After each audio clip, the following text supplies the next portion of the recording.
Won't you tell me something new? You waited for someone to save you and left me all alone. I wanna tell you something new. You drove us both into a wall, but the only hurt was me.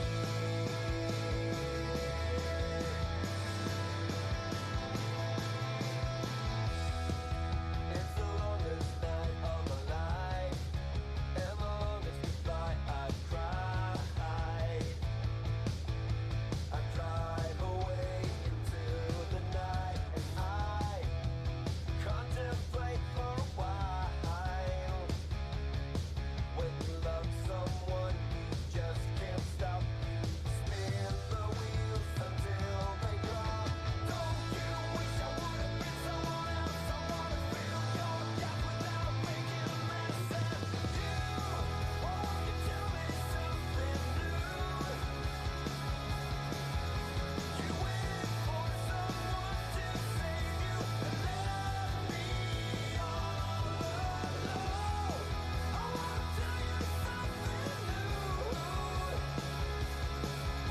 You drove us both into a wall, but the only hurt was me.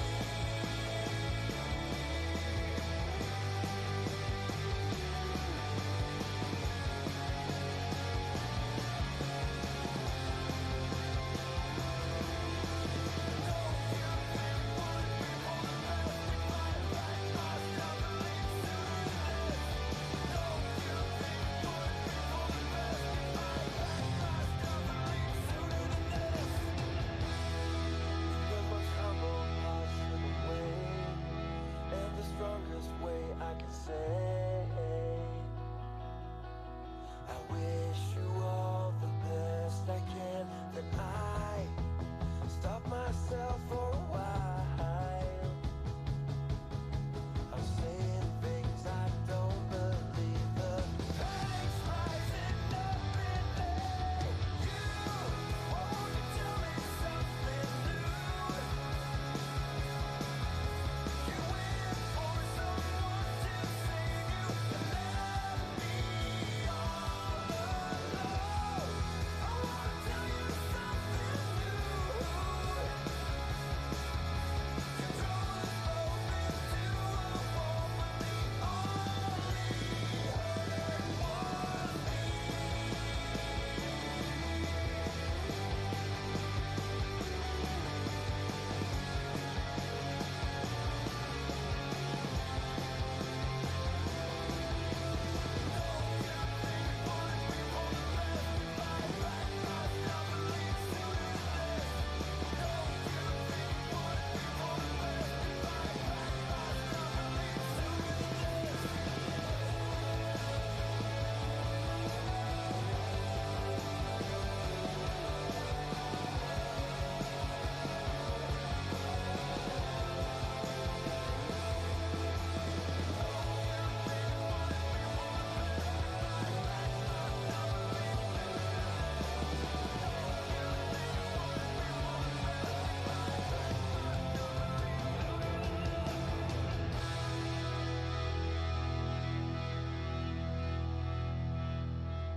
You're like a circle that floats around me, keeping me safe and sound.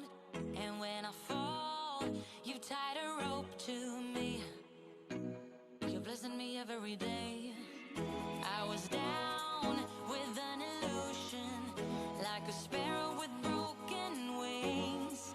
But now I shine with your reflection on me.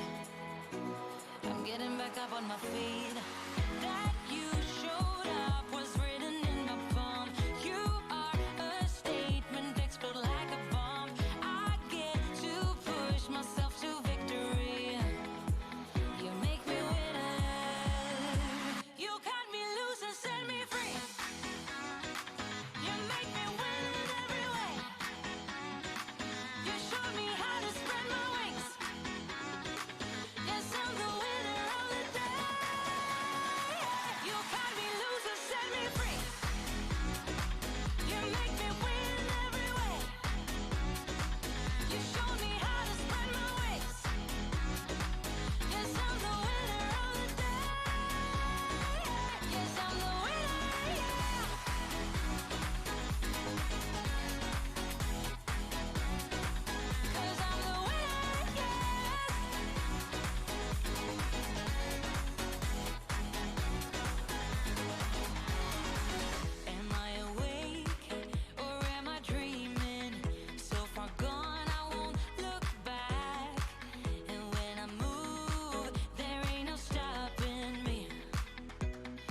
pushing me up to the top. I saw the clouds looking angry, but then the sky reached my mind. And when I space out, I see the possibilities unfolding the way that I want. That you showed up was written in the palm. You are a statement that explode like a bomb. I get to push myself to victory. You make me winner. You cut me loose and set me free. You cut me loose. You make me win in every way. Win in every way. You show me how to spread my wings. Yes, I'm the winner of the day. You cut me loose and set me free. You make me win in every way. You show me how to spread my wings. Yes, I'm the winner of the day. Yes, I'm the winner.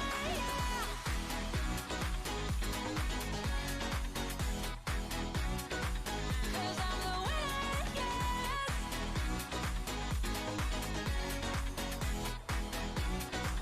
Cause I'm the winner, Ooh. Yes, I'm the winner,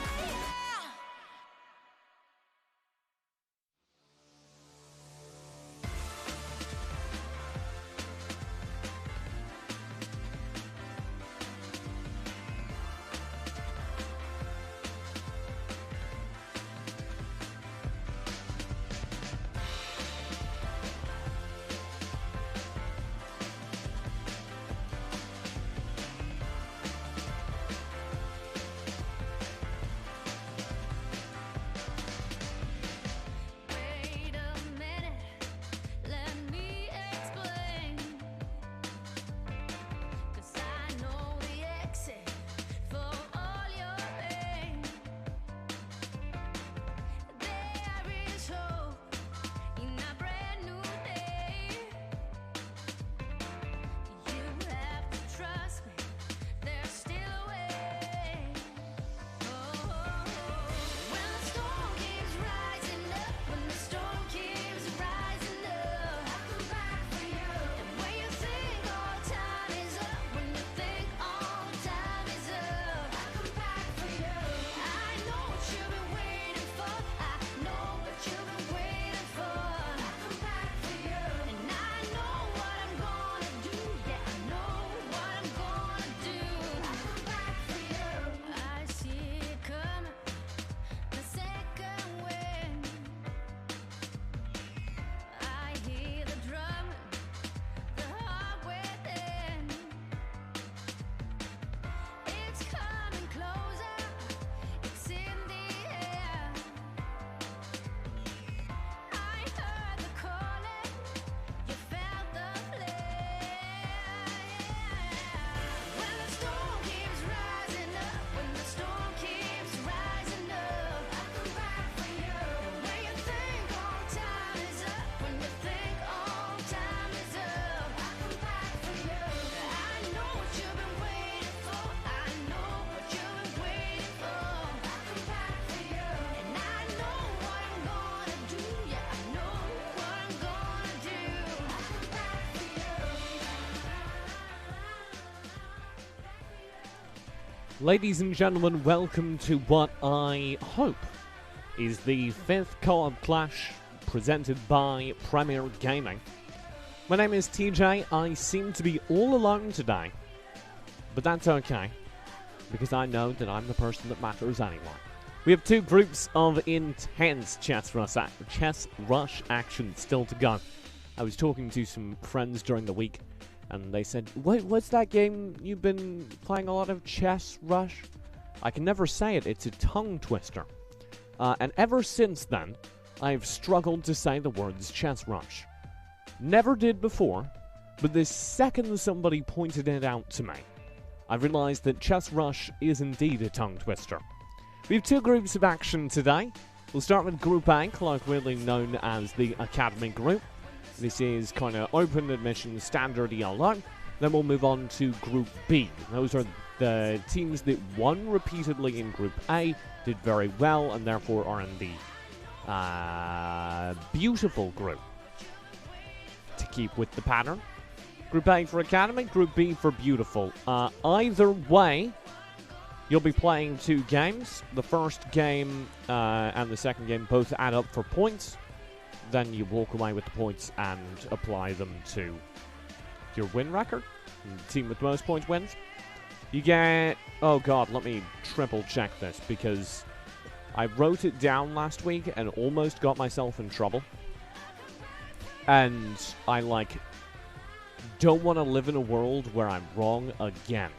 You get 40 points for first place, 30 points for second place, 20 points for third place, and just 10 for coming in fourth. However, there are additional bonus points. If you win the round with more than 10 HP, you get 1 bonus point for every 10 HP you have. Simple as that. Pretty straightforward. We have a couple new faces in Group B. 2 of them, to be precise, they're my good friends, Kafriel and Kai Daidem, who are forming Team E4, C5, NF3, G6, which, if you're not familiar, I had explained to me, is the opening to a chess opening called Hyper Accelerated Dragon, which is a chess rush strategy, I guess. They're very proud of it. And you know what? I'm proud of them. The other teams in Group A are Team Che, who did pretty well last week. That's Eptalu and Esquizel. Team Frontier, Azias and Sun Tzu. And Best Friends, that's Richard, TXTX, and XKite.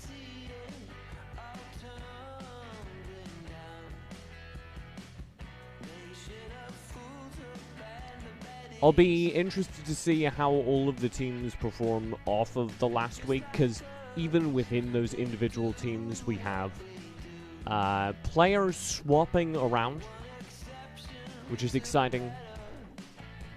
Co-op is kind of a weird mode to watch played, because it fundamentally changes the nature of the game. I do think it is the most entertaining esports mode for this game, but it makes so much of the game about your communication and coordination with your teammate. I'd be interested to know kind of how much pre-game prep these teams are doing, if that makes sense. I've been told by our admin jury that we're 2 or 3 minutes away from the first game, so we'll start wandering towards it. We have, of course, seen some patches recently that made the custom game a little unbalanced, but I'm hoping we'll have that resolved by this week and we won't be kicked out of the spectator mode once. I'll set up a safe word. If we get kicked out of the spectator mode as your producer and the streamer, I will do an excellent job of hiding that we got kicked out by lightning fast hitting the fade button like that, so that it cuts to another scene and you're like, what? Video game. I didn't notice that cutting out. But then as your caster, I'll give you like a little bit of a slurp so you know what's going on from my team. Like that. Normally, if I'm a caster and the game feed suddenly cuts out on me, I get to blame production. But if I do that here, then I'm just expressing my self-hate, which my therapist said I shouldn't do in public. Apparently, it's not constructive, and I should encourage other people in public to love me and others. So I can't blame the producer. I can only give you a safe word and hope for the best. Is Devil joining me today? Asks Ninja in the chat. He does not seem to be. We had him scheduled in, but we haven't been able to reach him this evening, so I assume he had a family emergency or something of the like. We'll keep an eye out for him, but failing him, it'll be just me. All alone and very sad.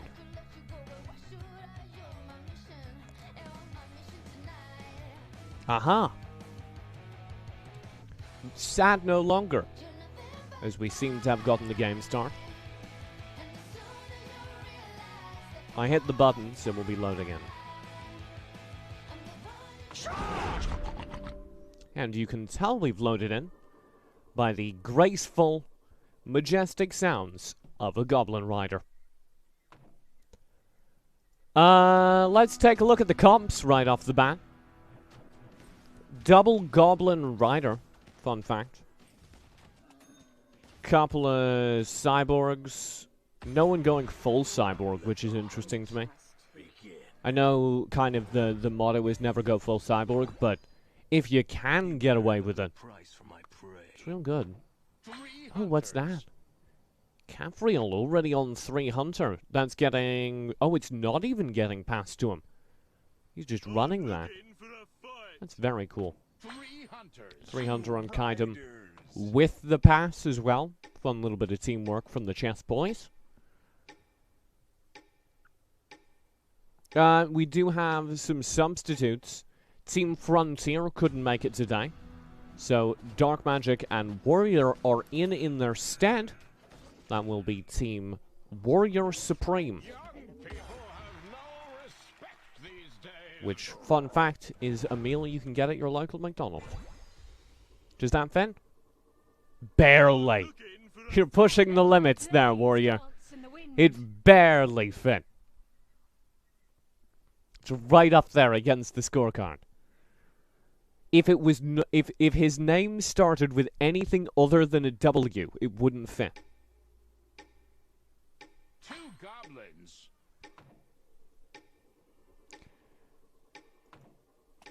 Cafriel and Kaidum have doubled down on this Goblin Hunter comp across both teams, which is kind of fun to see.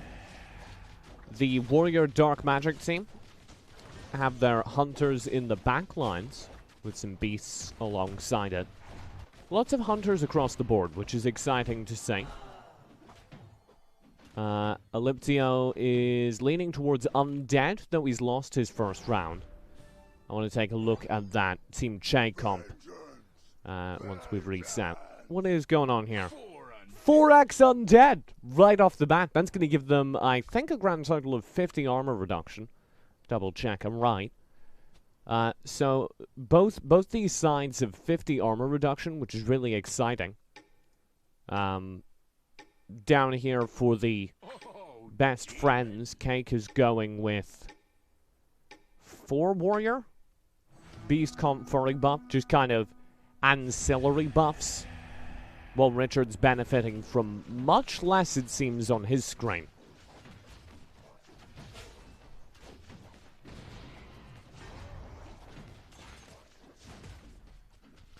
Currently suffering at the bottom of the card is the Cafriel Kayadidum team, E4. And I'm a little bit interested to see what's gone wrong, because they do have that Hunter Undead Rider smattering, which feels really powerful. But they are on a 2-loss streak. So let's take a closer look. I'd say lack of frontline. They've somewhat fixed that here, upgrading the Hog Rider to a 2-star and putting in the Vanguard. That also gets the furry buff on their Fire Fur. Now the question is just, is that Famine doing enough damage? And we're spectating Cafriel so we can pull up his stats and see that in fact the Famine is doing very little damage. Now that they have more of a front line, the Famine will last longer and that damage will add up consistently over the course of the round. They were against Warrior, who's running Cyborg with that 2-star Famine in the backlines. Because that 2-star Famine doesn't have the Goblin buff or the Hunter buff. Ends up doing less damage. And buff on the Hog Rider adds up as well. And they've got themselves a win. The player that's suffering the most currently, Elliptio. This is the side that got 4x Undead. That was from Esquizal. The team, of course, is Che. I'm wondering where this went wrong. So he has 4 Undead plus 4 Rider. So obviously that's stronger. Leptio now has 2-star Bangars, which is terrifying. 3-star Bangar in our future. I'm not sure if that's more upsetting for us as an audience or Leptio as a player. But that should kind of reverse his woes. You can see them lasting much longer in the front lines, but he doesn't have the backline damage to add up against it. Going into a Hunter, Stalker, Goblin Rider from Cathriel. That's just overwhelming the front line. Because Elliptio's problem is he has equivalent front line to basically everyone else at this stage, and his backline is much weaker. Now he's made a change, just brought in the Goblin for the Goblin buff. That'll take away some of that front line, but it will mean that his backline Famine is doing much more damage. So I think I like that on paper. It's an upgrade, although I don't think that will save him. Dark Magic, currently top of the board. Dark Magician, sorry.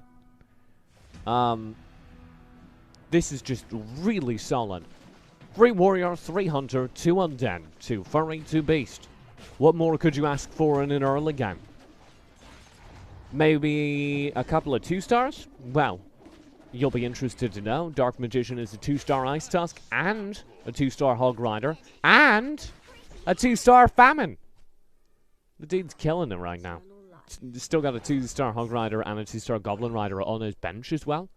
So he's only a couple away from several pretty big 3-stars.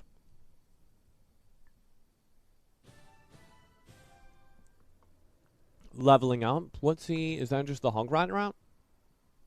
Yeah. I don't hate it. You put in the Hog Rider here because it's a good unit, even though it's not getting him anything. Potential pitfalls for Dark Magician is that he does only, I say only, but it's quite a lot. He does only have a kind of warrior synergy nailed down right now. If he wants to specialize, this could go badly. As he tries to specialize to any composition. Team comps that were kind of born specialized will overwhelm him. For now, just his number of 2-stars partnered with the number of 2-stars Warrior has is a little bit much. Warrior actually sitting on 99 HP, which is kind of incredible, because I don't know how he managed to lose exactly 1 HP. But there you go. I'm going to throw down to Elliptio again, because we were talking about how he kind of needed a stronger front line. And right on cue, he's made some upgrades. Bring in the 2-star Goblins. Now they both can last a little bit longer as a front line. He also gets a level up and plays that Stalker drone. I'll get him 3x on the Rider buff, or on that. I don't think he's actually... Oh yeah, no, he does. 3x on the Hunter buff. The thing I always forget is the Hog Rider counts as a Hunter. 3x on the Hunter buff means that all of his Hunters do, I think, 25% more damage, which is quite significant. So I'd look for him to start stabilizing. He's versus XK here, who is a little bit further ahead on the scoreboard, but not by much. I suspect with these upgrades he'll be able to overwhelm it. Despite a solid performance from a Goblin Berserker. Let's throw our attention up to the top of this board again. I'd like to see where Dark Magician is specializing, or at least looking at transitioning into, because that is a bit of a worrying sign for me. And I don't see anything on hand. On his bench, he's got a couple of Famine, which, frankly, he should just bin, because his partner, Warrior's building a 2-star Famine. So, there's no real upside to him also building one. He's got himself Undead, but only 2x. So I guess leveling up his Glutton's a smart call. Nah, I don't know. He doesn't have a whole lot of specialization ahead of him. Maybe just diving for a Warrior buff is his best bet. But, that's kind of it. X-Cake currently has the lowest HP. Oh, sorry. Second lowest HP by 1 HP. But he's just made a hard transition. 6x Warrior and Richard is passing him that Goblin Berserker. One of those 6 warriors is the General of War. This, I don't know if he just got all of this. I'm gonna watch this round to see if he's actually getting slapped around with this composition, because this is like a really solid composition. Normally the problem with Warrior buff, which of course gives you some pretty significant shielding and damage reduction on your warriors, normally the problem with Warrior buff is that you run out of HP. If you only have 1 or 2 star warriors, then you don't have enough HP to kind of work through the front lines of your opponents.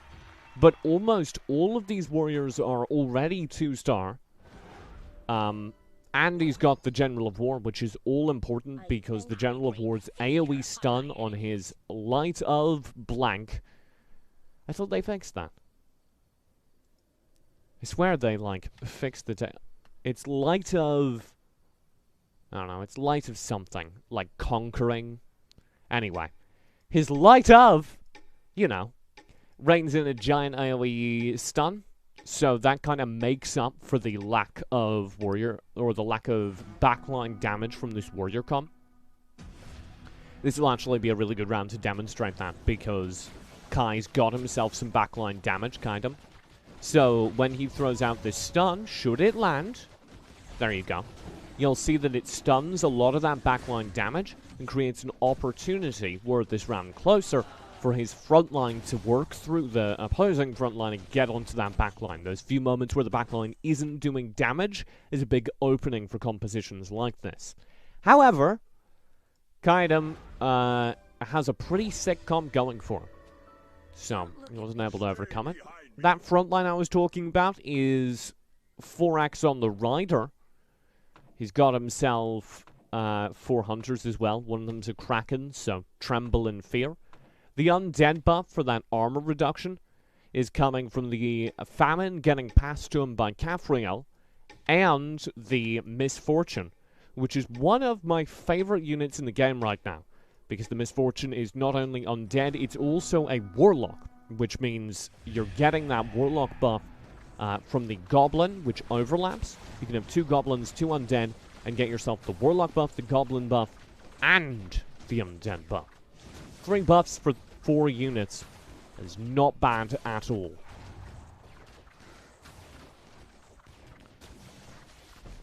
Elliptia comes out on top here. Let's tag down and check them out. Though they lost on their screen, Team Che are obviously doing something right. This is a 3-star Bangar. I said earlier I was wondering whether or not the 3-star Bangar would be more upsetting to their opponents, us, or themselves. Definitely their opponents so far. Because he got him so early.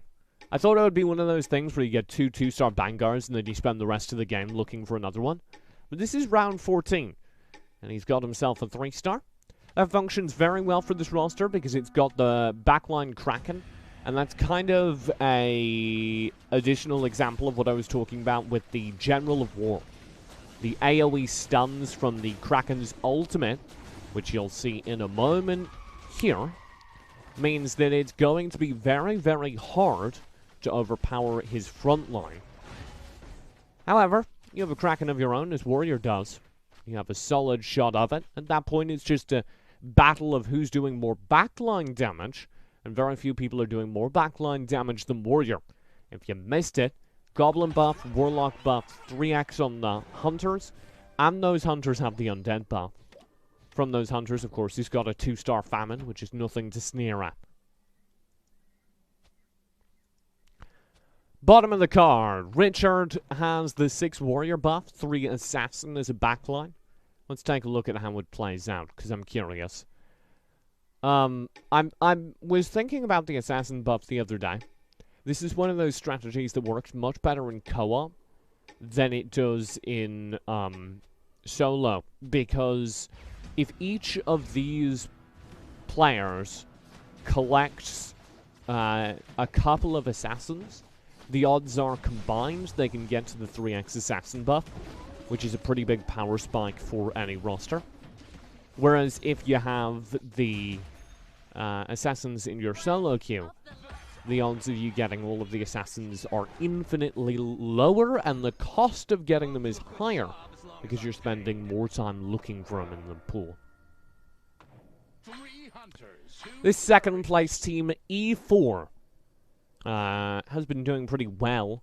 Kaidam on 72 HP, Kafriel on just 48. He's got a little bit of a weak backline. I'd say that's the only weakness that stands out to me. He's relying entirely on a famine to do his damage right now. It's not really sustainable.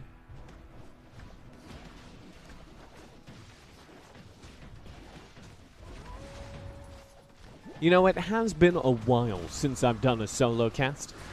I missed the temporary insanity that just having to talk to yourself for 2 hours is going to bring me. Look at that. Overpowered. Who is that has both a Blade Dancer and a Goblin Berserker? Richard. Oh, poor Richard. Richard who's not doing well. What's going wrong, Mr. Richard? He's got himself a Goblin Berserker and a Sword Dancer, both on his own board. The Sword Dancer is pretty significant because it is an assassin and one of the most survivable units in the game. Very, very powerful. He shouldn't have this Goblin Berserker in the front line. The Executioner should be ahead of it. Goblin Berserker, despite being a warrior, is a ranged unit. Does an incredible amount of damage if you can let it last through the round. Let's watch how early it dies here. Yeah, see, already taking melee damage, having to fight an individual target. The way Goblin Berserker's passive works is the more it attacks the same target, the higher its attack speed builds up. So you want the Goblin Berserker to be sitting behind the rest of your team. And just free farming on individual targets. You can see how well that works. Once that Blade Dancer took aggro, that's actually a really formidable double team. Because the Blade Dancer, as I said earlier, is one of the most survivable units in the game due to their Phantom Shield. Wow, that's not... I can't show you guys the ability. There we go. Basically, it just summons a big green shield that eats a whole bunch of damage on a cooldown as well. So if you can draw the aggro, have a whole team trying to hit the Phantom while your Berserker is doing damage, you will win any of the late round fights. Esquizel. Oh no, the poor boy. Esquiel, sorry. 6 Rider, not nearly as fashionable as it used to be, and he's 1 away from the 4 undead buff. 1 away from a buff doesn't get you anything now. And here versus Richard. He's suffering. This could be the round for him. This could be the game for him. 4 HP in total. And it should be. There's nothing that can be done. Goodbye, player number 1 from Team Che. Let's throw over quickly to X-Cake, who should go down as well. It'll be best friends losing a player as well. Leptio and Richard now have pretty massive disadvantages because they don't have the benefit of being able to be past anything. Kafriel on 7 HP. Still has objectively a pretty solid composition. Still, I would argue, is lacking a little bit of backline. I'd actually advocate to put the Stalker drone in, maybe instead of the Famine. He's getting the undead buff from that Famine, though, so it might not be worth it. But I bet the Stalker drone would just do more damage. He's got that Goblin Berserker, as I talked about during our look at Richard's board, sitting in the back line of his teams. And you can see how much damage that Goblin Berserker is doing over the course of these rounds. If he gets taken out earlier, they don't win this, as is. It's very close. 2-star Stalker drone's better than a 2-star Famine, but the HP deficit was too much. Kafriel gets himself a win. I believe that was his first in a while. Yeah, 1 win on the board there. Richard TXTX lost that round, putting him at 6 HP, as did Elliption. That could put either of those teams out in the desperately sad last place. I don't think we've ever had a team win from last place. The biggest comeback we've seen to top 2 was from 3rd place. Generally, you need to finish top 1 or top 2 in order to finish overall top 1 or 2.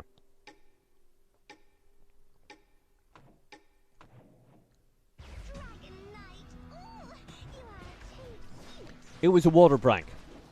Come on, I'm all alone here.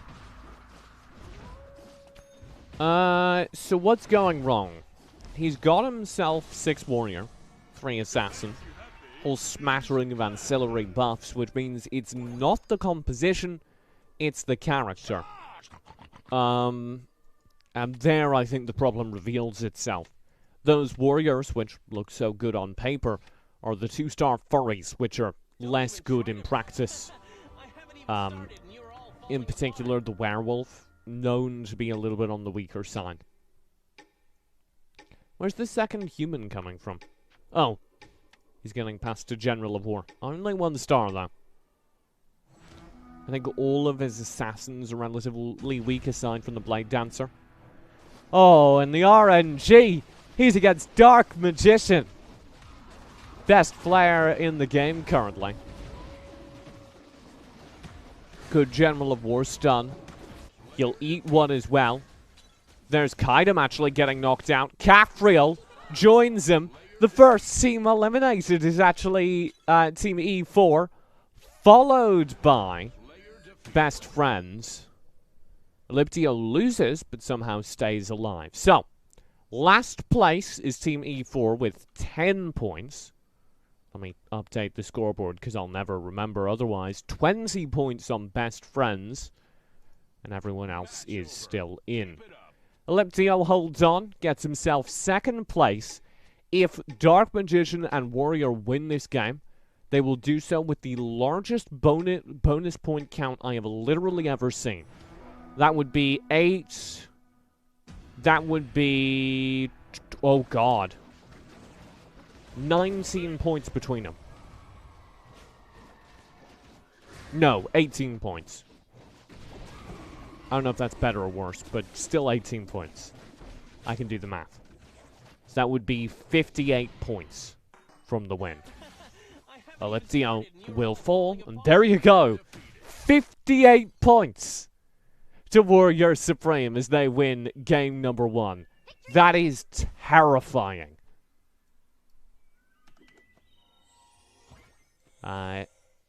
30 points for 2nd place. Of course, the way that works... boom! I put it in order. The way that works is 40 points for 1st place plus 18 for the bonus HP they had. My God! That... I have never seen somebody get so many bonus points from a single win. That is absolutely terrifying. Alright, we'll go to a quick break. We'll see if anyone can overwhelm that. I think my lesson to draw from Warrior Supreme there is that they were able to develop such a strong composition so early on and snowball by playing into it. We saw good pickups. I said that it was too diverse, but because it's co-op mode, they were able to benefit from that co-op mode advantage and say, sure, we have a wide smattering of buffs, but we can max out like all of them by combining our forces. Absolutely terrifying. We'll go to a break. We'll be back in 5 minutes with game number 2 from Group A. Don't go far.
breaking up, we're breaking up. What kind of virus am I to you? Easy or not, I am the few. Let's make this castle to a ruin.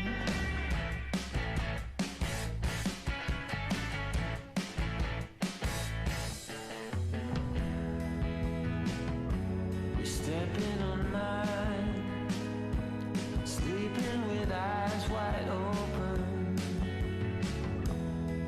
and you're in between the lines. I won't take what you've been smoking. Oh no, oh no.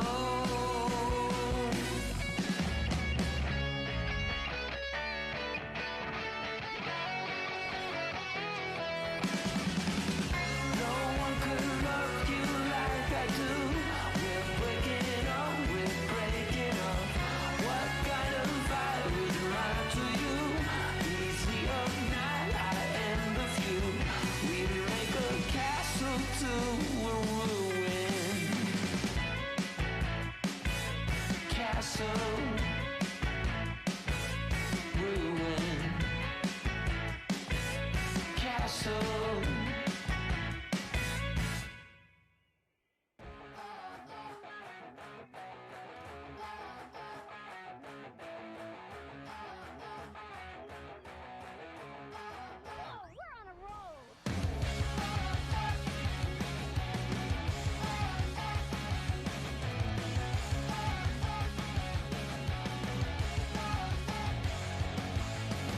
I get you on my radar, it's a beauty.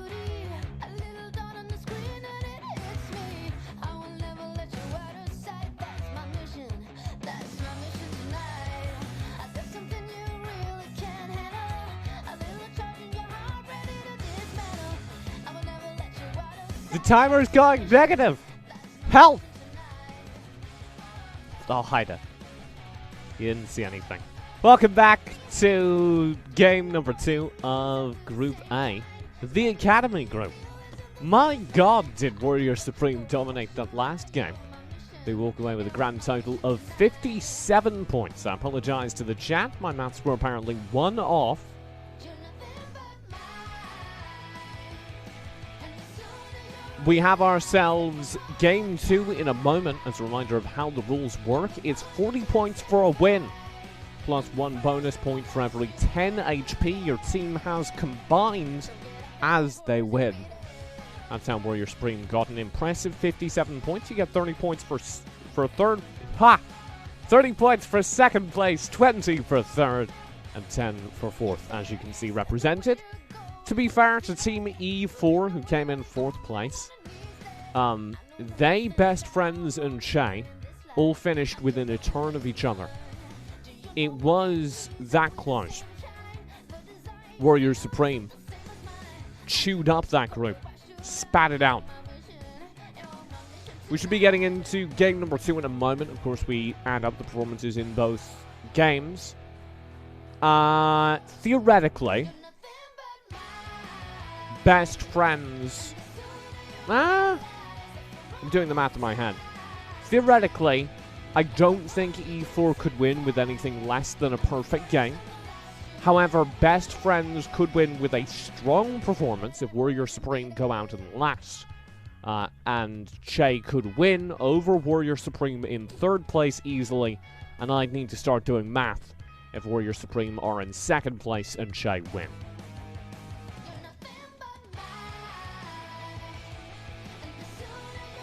I don't... Math's not my strong suit, so I don't think we should rely on me to do that. We got ourselves a game, though. Zoom.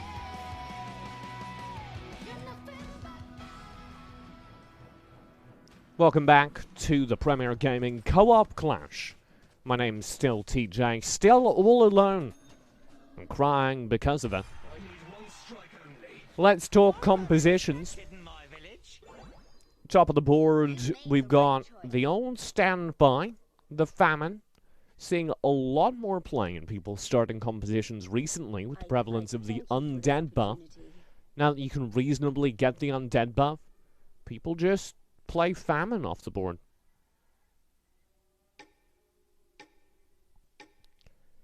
Bangar comes through. That's going to be... Hold up, I'm counting. 1, 2, 3, 4, 5, 6 Bangars. Oh my god! That's the most popular of furries ever been. Across the board there. It's his class. It's not a dig at furries. It's his class. Look. Debs literally put it in the game. Don't blame me. Frost Lotus will come through as well for Capriel. He seems to be kind of looking for a sorcerer composition. Warriors. Kaidam's got himself 4 warrior off the bat.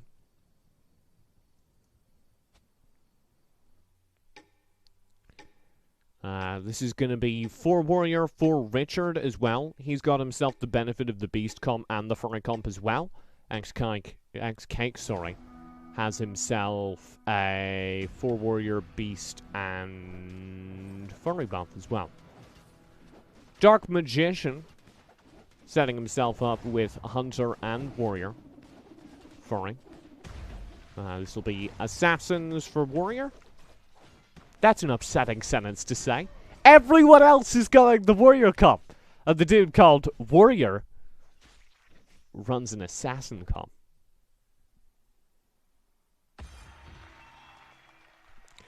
He'll have himself a bad time in the opening round. Shouldn't have gone against his branding, I suppose. As does Elliptia, who's the other person breaking from the norm, going hunter furry off the bat. Let's actually do the math of the teams. That's three warriors. And some of the people that don't have warrior are 1 away. Both people that don't have warrior at the bottom there are 1 away. It's interesting to see how people have begun to take a much more of the more ancillary buffs, the things you didn't normally see. Things like the goblin buff, things like the undead buff, things like the furry buff. They will never be your answer to a late game. They'll never be something you're playing as a late game option. But they will be something that you can use during the early game if you're slick about it. You pull out the 3 furries right now, you give them a shield, and you feel real good about it. Wins you a few of the opening rounds in theory. Kaidam's Summoner Heavy comp, though, has overwhelmed Elliptia. The winners of the last game we're kind of tracking are Team Warrior Supreme, Warrior and Dark Magician down here at the bottom of the card. They won with a record-setting 57 points, which is the highest amount of bonus points any winning team has earned since we changed the rules to make it so that you couldn't reliably earn over 100 points a game. So that's crazy. They're now on the bottom of the card, though. So let's take a look at what they're building. They're the assassins from Warrior. Already 3 of them, not bad at all, actually. With kind of warrior furry oceanborn, kind of that collection of whatever buffs, with the actual warriors to be his frontline. Set up for the assassins. That's kind of the secret to running the assassin comp. You need to have something to take the hits while your assassins chew through the backline. Because if your assassins auto-target the backline, you win. If your assassins target the backline and then get folded in on by the other team's warriors, you lose hard. Try to bribe me with just 1 banana. Smells nice. Capriel, I said at the start of this game, was going to go Sorcerer. And I don't seem to be entirely wrong, but he also doesn't seem to be getting the draws. He's got 3 Sorcerer. One of them human, which isn't great. If you're going to go Sorcerer, you want to go human Sorcerer. I've seen some people advocate for Dragon Sorcerer. I'm sorry, I don't believe you. The only comp that really works with Sorcerer in my mind is Human Sorcerer, because you get the infinite resets on your human sorcerers, which makes your backline the most terrifying thing in existence. And I do personally believe, and I have no co-caster, so I guess my word is law. My current belief is that the warrior source or the human sorcerer composition is the single best composition in the game by a substantial margin. Smells nice.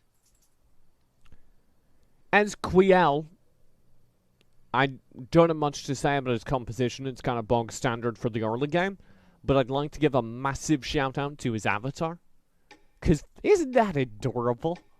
It's a floating fat cat. Nobody hates that.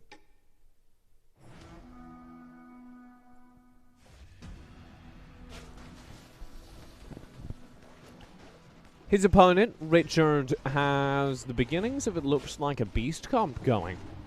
The key to any good beast comp is a Martial Lord werewolf, because those are the two kind of hardest to get going from them. And I believe that's a 1-star werewolf and a 2-star Martial Lord already on Richard's side. We'll take a look in a moment. Pshoo. Yeah. 4 beast. Look at that. It's not bad at all. Full-on beast comps are very hard to do right. X-Cake is actually passing him the Martial Lord. Full-on beast comps are very hard to do right. But the advantage of a good beast comp is you can absolutely shred somebody's HP. Because when you win, you don't win by 2 or 3 units, you win by 9 or 10 units. And you destroy people. So, especially during co-op, where it's a little bit easier to get all the beasts, I'm a big fan. The downside of him getting past his Martial Lord, what you see right here. Martial Lord occasionally spawns on the front line because of the way the RNG passing system works. That means the Martial Lord occasionally gets 2-shot. Martial Lord is not very useful if it's dead. Shut down by Ezquel, partially as a result of that. Partially because Ezquel has himself a backline Kraken Famine. I bet that's a Hunter buff. Let me take another look. Yeah. 4 Hunter with the Fire Fur and the Hog Rider as well. He's got the Undead buff from the Glutton Famine and the Goblin buff from the Hog Rider Totem Face, making this the ideal Hunter composition. Those are the 2 ancillary buffs you want if you're running the Warrior, the Hunter comp. He's also getting past the Warrior buff, which means he's got a solid front line ahead of you. I really like it. The Warriors will take the front line. He's got enough of them to hold. The back line will be firing extra fast because of the attack speed from the Goblin buff, and hitting extra hard because the armor reduction from the Undead buff. It'll be very, very hard to beat him.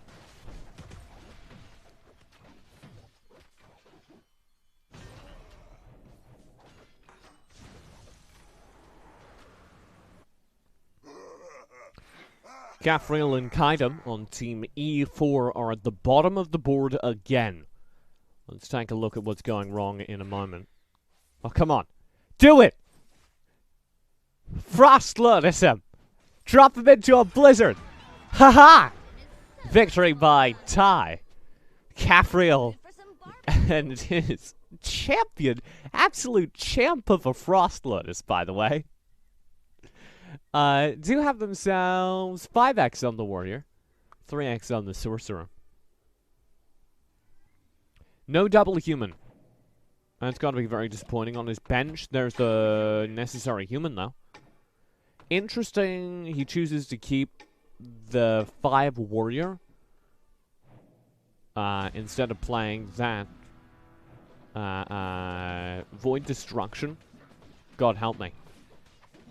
Because the Void Destruction AoE damage, I think, would be worth keeping in over yet another Warrior. Presuming he's not looking for 6 Warrior. If he's looking for 6 Warrior, my point's out the bag, but he's not getting any particular benefit for having 5 Warrior over 4 Warrior. And he's getting past 2 of his strongest Warriors. Does he have furry? He does have furry buff. I don't think it's worth that much. Get rid of your Wukong, play your Void Destruction. Changed my mind.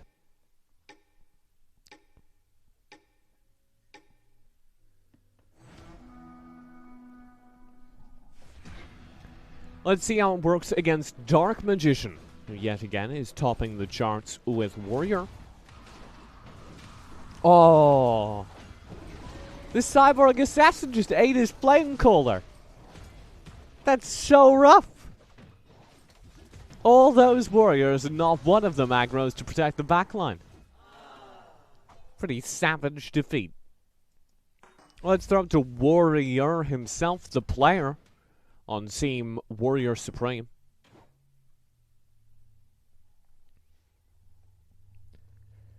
He's got himself a still kind of assassin-based composition. Both of them seem to be trying to pivot towards Cyborg. I don't know. They're like building a Cyborg comp together. Neither of them has a Cyborg comp by themselves, but with their powers combined, by God, do they ever. So I'm not sure what to make of that, but, you know. That's the information I've got for you.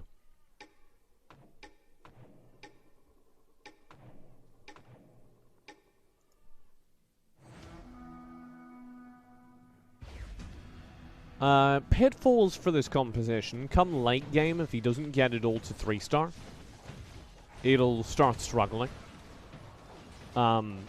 Because he's got himself the, beginnings of a couple different good late game compositions, and one mediocre late game composition, that being 6 Cyborg, or 6 Assassin. If you can get 6 Cyborg, they just win. And it's easier to do Cyborg in co-op, so maybe that is a plausible and likely outcome. But failing that, I'm not really sure where Warrior and Dark Magician go with this. Because it's just so weird. I suppose if the game ends quickly, then it doesn't matter. Oh, Dark Magician's going human sorcerer maybe here? Got himself enough humans at least. Speaking of humans, it's time for our Kafriel check-in. He didn't make the call I asked for him, but he did level up and put in the 2-star Void Destruction. I'd be corner comping this. I don't know why he isn't corner compositioning this against so many opponents that have backline assassins. His damage does add up this round, but I don't think anyone else has a ton of AoE. So if I'm him, I'm bunching my Flame Cooler in the corner so she gets her casts off.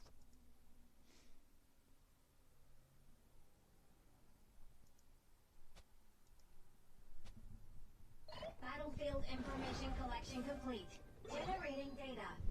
One of the downsides of solo casting is you run out of water much quicker.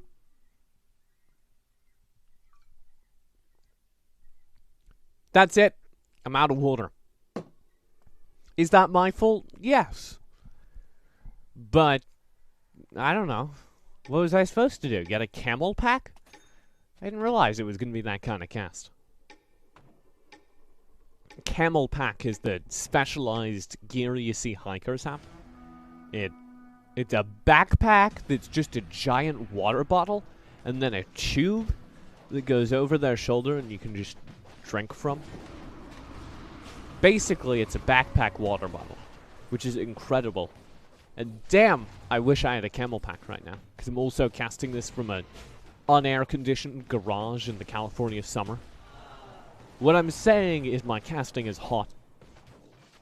Absolute fire. Kaida wins around. 6x on the warrior buff, letting him just kind of overwhelm people with the beast buff to back it up. Kafriel loses a round, and I'm keeping an eye on this team because they are kind of the expected, I want to say losers, but they lost game 1. So, pressure's on them to improve that performance. And they don't really have it yet. 6x warrior buff passed between them both. This human sorcerer comp did just get a Lightbringer. That's actually huge. Take out the Wukong. I suppose he'd lose the warrior buff. Still! Put that flame cooler in. Then you'd have 4 human... Why would you do anything else? You need 4 humans. How much has he got in the bank? He'll have 35. That's enough to rush the level up if he wants. Probably doesn't, though.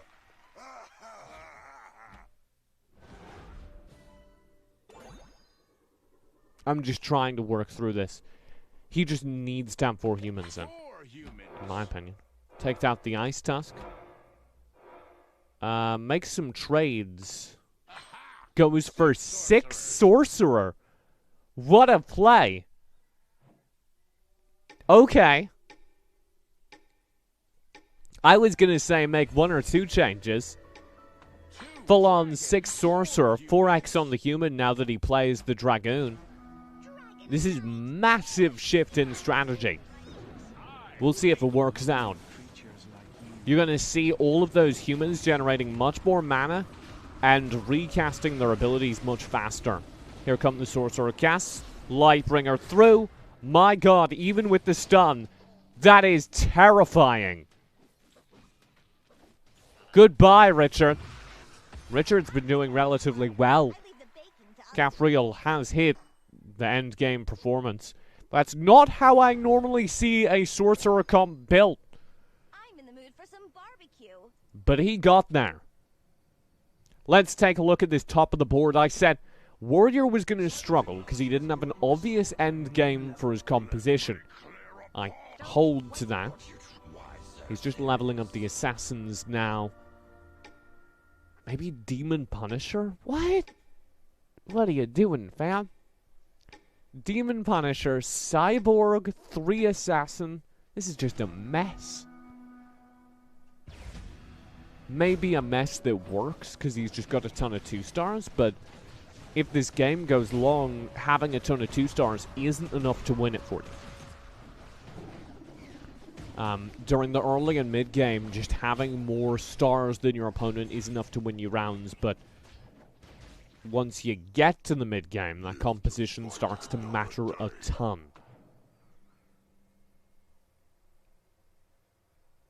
He's got 6 assassins. No, he does not. Oh, he does on his bench. Sorry, Chad, I doubted you. He does on his bench. What? Yeah, he has the full 6 assassins. But he's not playing them. I guess because he just wants to have a wider spread of buffs. More frontline, because if he goes full 6 assassin, his partner probably can't save him.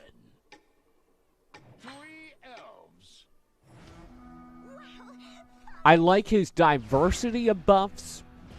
I worry that it's not going to save him come late game.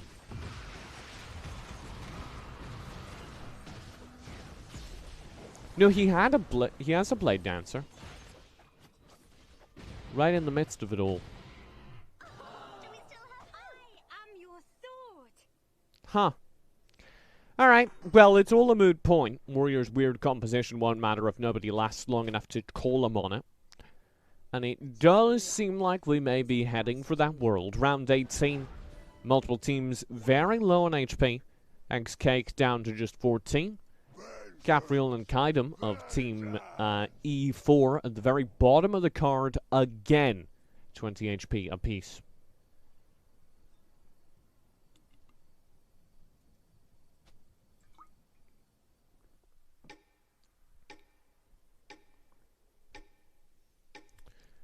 I don't know where Caphriel goes here. He just needs to get more humans. He's level 8.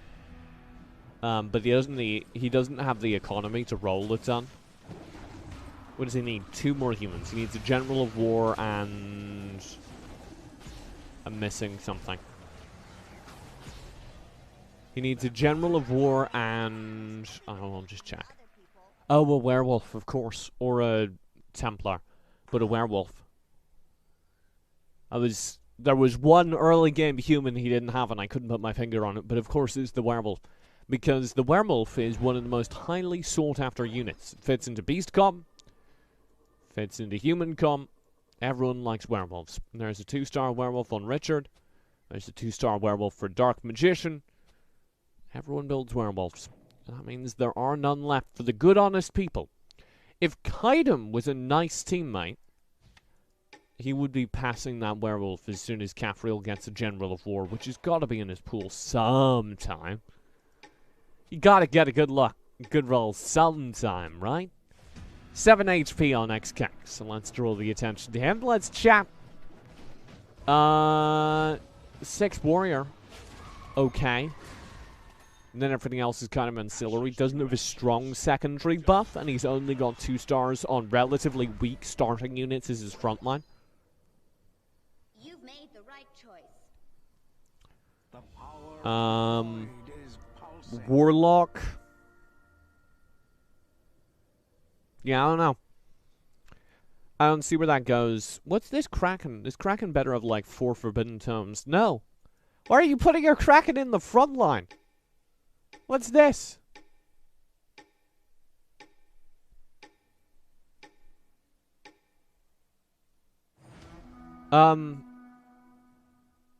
So the Kraken, the range on the Kraken stun is like so large it eats the entire board. There's no conceivable reason to put the Kraken that close to danger. It's about to get stunned. Oh, no, sorry, that's their General of War. But you should just have the Kraken in the backlines. There's no sensible reason.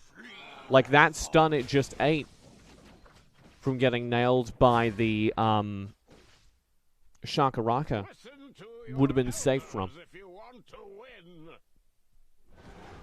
Used to be, you wanted your Kraken pretty far forward. That is not the case anymore. Oh no! Team E4 in trouble. Kaidem still not sending that werewolf. Kafriel spends everything on his reroll. Doesn't seem to have gotten the extra human he needs.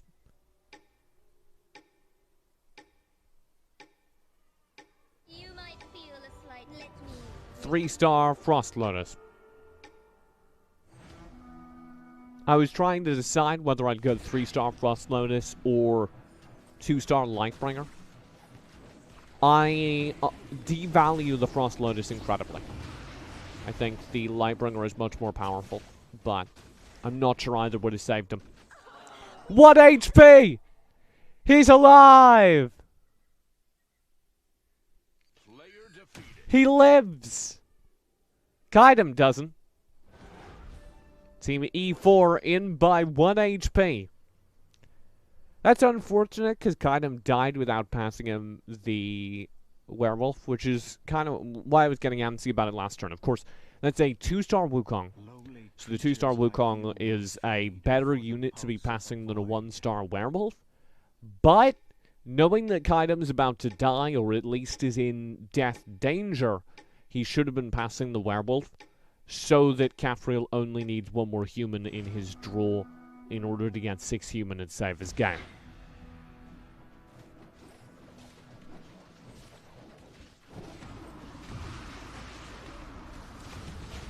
We'll see. Big stun for his backline. Lightbringer comes out for the damage. 2 casts of the Lightbringer. Might be enough to save him. No HP left. There's the Frost Lotus that could. The 3-star Frost Lotus. I don't believe it. Has he got it? No! The glutton just chews through it all and eats Kafriel's dreams. Now it's going to be Team E4, C5, NF3, G6. Out in last place with a grand total of 20 points at the end of Group A. The poor boys. Match over. Keep it up.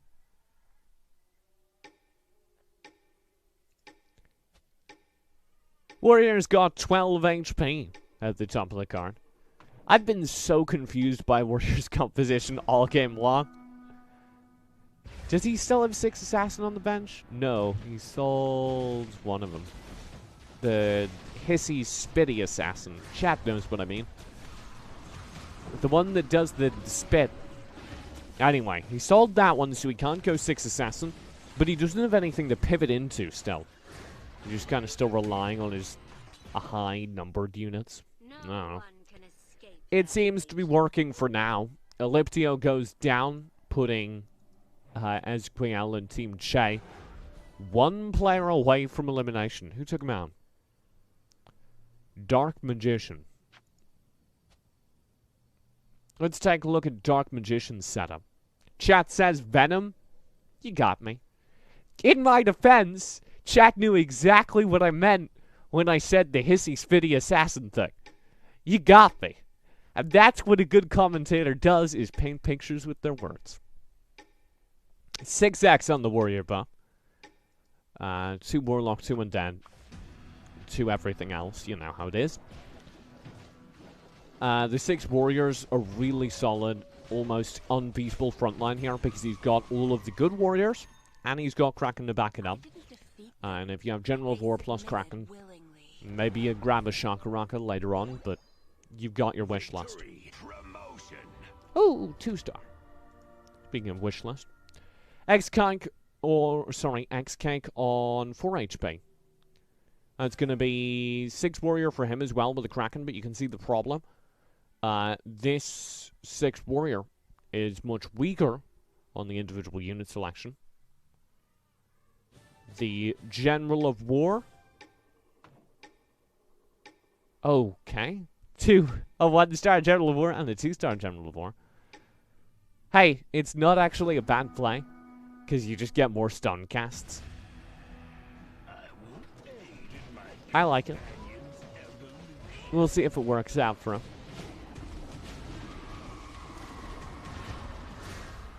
Kraken. Oh my god, it eats his entire team, poor Keg.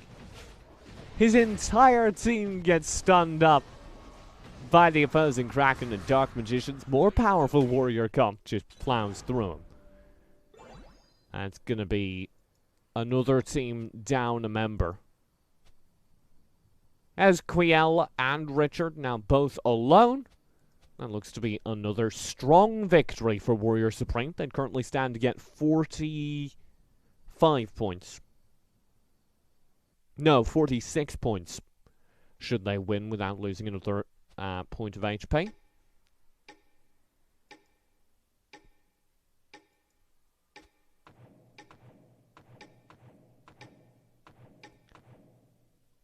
Richard TX on just 14 HP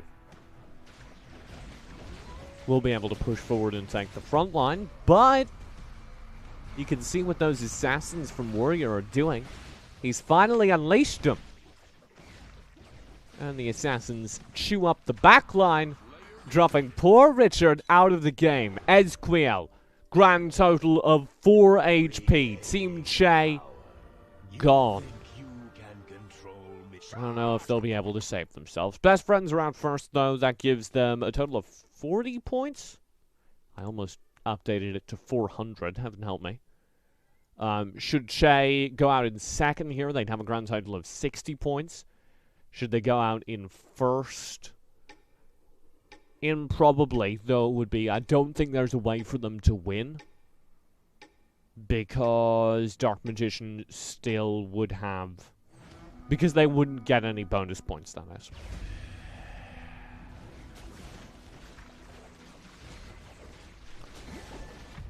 Ezquiel's composition is packed in the corner, though, and as thus is victim to the big stuns. This is a good answer to Warrior's composition, in theory. Come on, Blade Dancer. Don't do it to us! My god! Blade Dancers are so gross! 1v2! And he just slaps him around.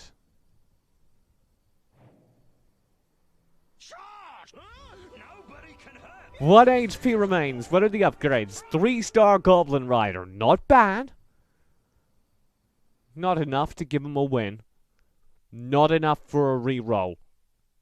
He's 2 away from a 3-star Famine, which would help tremendously. I think he wants to draw Warrior here. Dark Magician's comp is more frontline focused, but much, much harder to work through. Stuns in the backline. The Krakens lock down the entire board. Nobody moves for a moment. It looked better at the start than he did versus Warrior, but you can now see that entire front line just being chewed away at. Means that the backline is exposed. And goodbye, hello our new champions. That will be, as a final score update, 60 points for Che. Another 45 in the bank for Warrior Supreme, which takes him to a grand total of 50, 60, 70, 80, 92 points. I think. I'll have some mathematician save me, but hey, at the very least, it's a lot of points. Thank you very much for watching Group A. Don't tune out, we've got Group B still to come. Congratulations, of course, to Warrior Supreme on their victory. Shout out to a couple of the new teams that we've seen join the roster. That is our Academy group, which means it's always going to be kind of the 102. Am I off by 10? God. I need a professional calculator. Can somebody... I'm hiring. Anyway. We've seen a lot of newer players join that group, which is really fun to me. Because it means we're getting a whole bunch of new styles and strategies being tried. We'll go to a quick break. I can see Devil around. He's woken up from his slumber. So maybe I'll have a co-caster into game number or group number 2. Group B, of course, is the kind of graduated group. Group B for beautiful, we always say. The best teams from Group A go up to Group B. So it should be a lot of really fun, close, high-level competition. Don't go far. We'll be back at a grand total of 10 minutes with the second group of the day. And I can't wait.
Fear not. I have recruited a human calculator. What's up? Except for that one time where I made What's that, up, Sleeping Beauty? You know, I rose from my slumber and I'm here Uh-huh. to cast Team Beauty. We're Uh-huh. back at Beautiful. My name is Excited to be CJ. here. Welcome back to the Premier Gaming Co-op Clash. I have been joined somewhat belatedly by Devil Heroes. It's good to be here, TJ. I'm glad you're here. You're just in time for Group B. And we do have Excellent. some new faces in Group B as well. Group B, of course, the beautiful group, the higher ELO group, the graduates from the Academy group. We've got Chaotic Knight, which will be Chaos Seraph and Nate. A Troubled Few, which will be Killshot and Ninja. Combo Stealer, which will be Vunon and Exesh. And Emo's Not Dead, which will be Method and Top Fencer. Yeah, we got an exciting group. So I think Emo's Not Dead is our new group here. Top Fencer is I think he's a streamer here. He does a lot of turbo mode, so I'm excited for what he's gonna bring to the co-op here.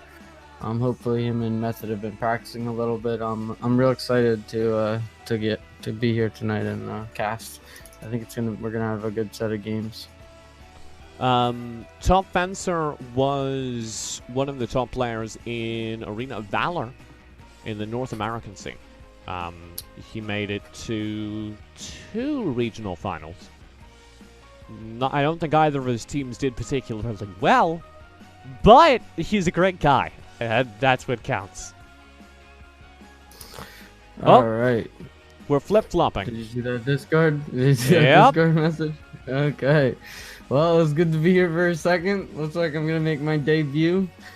I will sign out here and see you in game. All right, TJ. Sure. Let me see if I can We'll grab. chat a little bit. Yeah, we'll chat a little bit first. Let me see if I can grab myself a co-caster, but you can just flip on off in the game. What team are you subbing in for? Someone had issues. I believe Combo Stealer. Combo Stealer. Give me a team name. Dos Diablos. All right. Good luck. All right, peace out, TJ. I may have been able to sort something out. We will see. So I was like, oh no, what am I going to do? I don't want to do a second game all alone. But then I realized I know some very good boys. Hop in a voice chat. One of them is a nice lad called Cafrio, who you may be familiar with if you watch previous games from my personal stream. And they played during the first group. Kaidum also played during that group. Hey, Kai. You two had a little bit of a rough performance, I'm not going to lie, in the Academy group. That didn't go great. No, not at all. Things happen in a card game. All right, just for the sake My of the viewer, heart was torn out. just for the sake of the viewership, let's identify your voices. Kaidum Yes. and Capriel. Hey chat, I'm Cafriel. You may or may not have heard me before on TJ's stream. I'm the one whose heart was torn out. Yes. This got eaten by a glutton, from what I saw. It did. He ate everything. My Frost Lotus, my Lightbringer, my hopes, my dreams, my soul. It's a lot of things. Do I you thought have... the, Actually, hold famine up. stalls. I've loaded into the game, but I'm going to exit the game and rejoin because I've just realized that the only two people the only person you two people can join on is Jory. You both have them added, right? I do. Alright, then if you go to your friends list at the top, you should be able to spectate. Yeah, I just have my client booting now. Alright, I have. we are into game number 1 of Group B. Let me throw it up on the screen. so that you can see that I am in it. I'll also do chat a favor and turn off the music. So, let's go over the rules real quick. If you are just joining us, you get 40 points for first place, 30 points for second place, 20 points for third place, and just 10 for fourth. Then you get 1 bonus point for every 10 HP you have if you're on the winning team. So, over the course of 2 games, we'll average out the points. Not average. Add up the points. Average has a different and specific mathematical meaning. We'll add up the points, and the team with the most points wins. Would you like one of us to do the arithmetic on this one, or you got Definitely.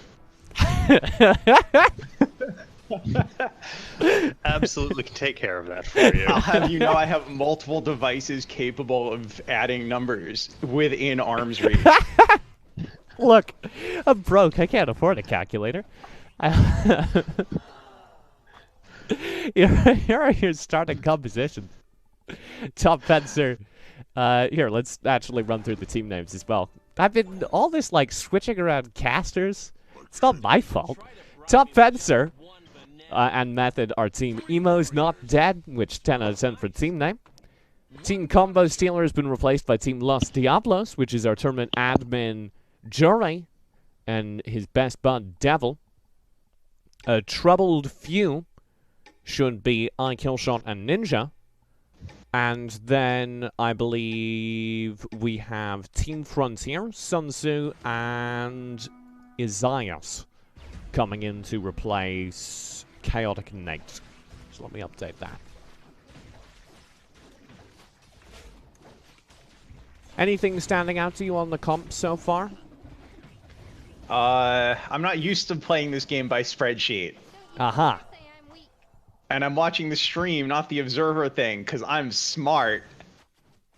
I'm excited I'm excited to see right off the bat we've seen 2 Warlock, 1 Punisher, and a couple of Cyborgs on Top Fencer. He's kind of the boy that I was the most interested to see how he performed, because he is the AOV fencer? veteran. He's also a top fencer. He was a Paralympic. I heard about that. Fun fact. So but he's the AOV what's standing out to me about this one is that unlike a certain previous game that I'd prefer not to remember, there is more than one person not building warriors. Mm-hmm. Not building warriors is a bold decision in the current meta. But I will note, the winners of the last 2 games didn't build warriors. Yeah. They had some. They splashed them in. You're right. I think warriors, I was kind of seeing some feedback on this recently. People were saying, I think warriors are the new riders. I don't think that's strictly true. Because if you went riders, the end game of riders was always 6 riders. Which was very boring. Because everyone was just building 6 rider and then winning. I like where we're at with warriors because everyone builds a couple warriors and then goes somewhere with it. And sometimes that's 6 warrior. 3 warriors sometimes is way more viable. Anything else. Yeah. I will say that which warriors you get in your comp can make a big difference. Some of them much more valuable than others, especially for depending on what you're trying to splash in. Absolutely. Which warriors you get makes a huge difference in which backline is viable. I'm interested, I've just been glancing at all the compositions. This is almost full Cyborg coming in from Jury. Which I'm a big fan of, but I'm we'll see if he can borrow your luck. Yeah, I'm also a big fan of it, because I'll hold to the fact it is not luck. The secret to running a successful Cyborg is nobody else in your game running Cyborg. And nobody else in his game is running nobody else Cyborg. in this game running Cyborg, Cap. You forgot the end game of pulling 6 gurus, but that's fine. I mean, everyone does that. That's just how you play Chess Rush. That's usually my strategy, and it usually works out. How did it work out during Group A? I won, didn't I? I pulled a guru, but I forgot to use it to level my druids. So, Well, keep an eye on whether or not those cyborgs get the level ups you need. One of the things I like to do whenever I'm running cyborgs is spend a lot for rerolls during the early game. Because that's how you get they're all all common those 2 units. and 3 star cyborgs in your starting lineup, which is very important because once you get late game, you're not getting Steel Fists reliably anymore. You're not getting the Ground Smashers, the Steel Fists, the low-level cyborgs, and if you can't get those boys to 3-star, then you're not going to find much success. So what I'm worried about for Jury is that he doesn't have a lot of the cyborgs right now. No Stalker Drone, for instance. No 2-star on his Ground Smasher or his Assassin. And there are several people who are running the Cyborg Assassin. Top Fencer has 4 of them total, and Sun Tzu has 2 of them. Mm-hmm.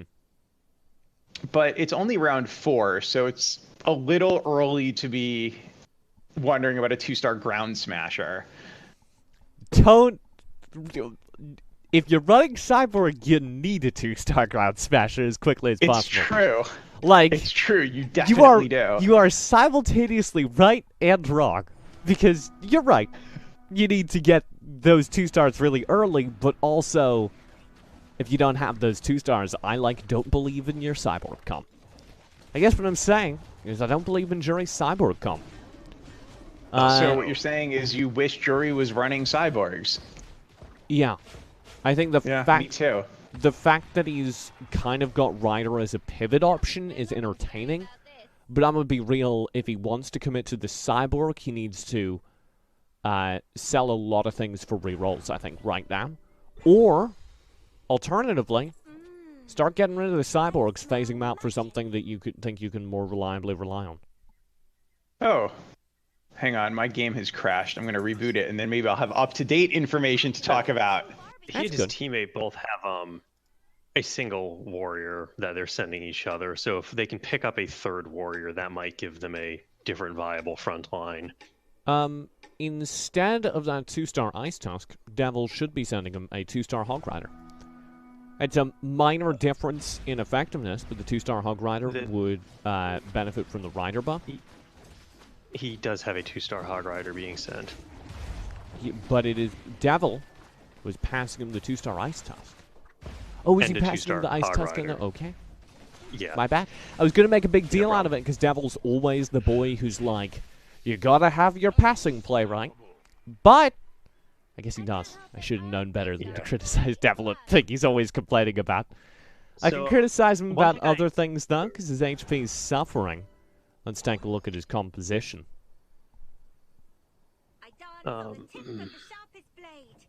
He's sitting on a very unfortunate, lonely Everbloom.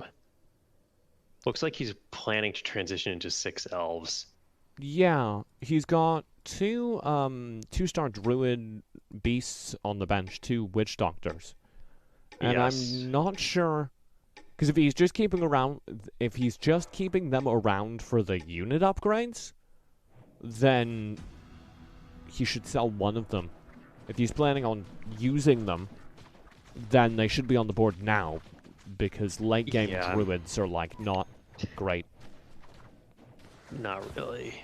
One thing I did notice in the last games, as the ones that shall not be mentioned, and this one, is a lot of people seem to be running assassins.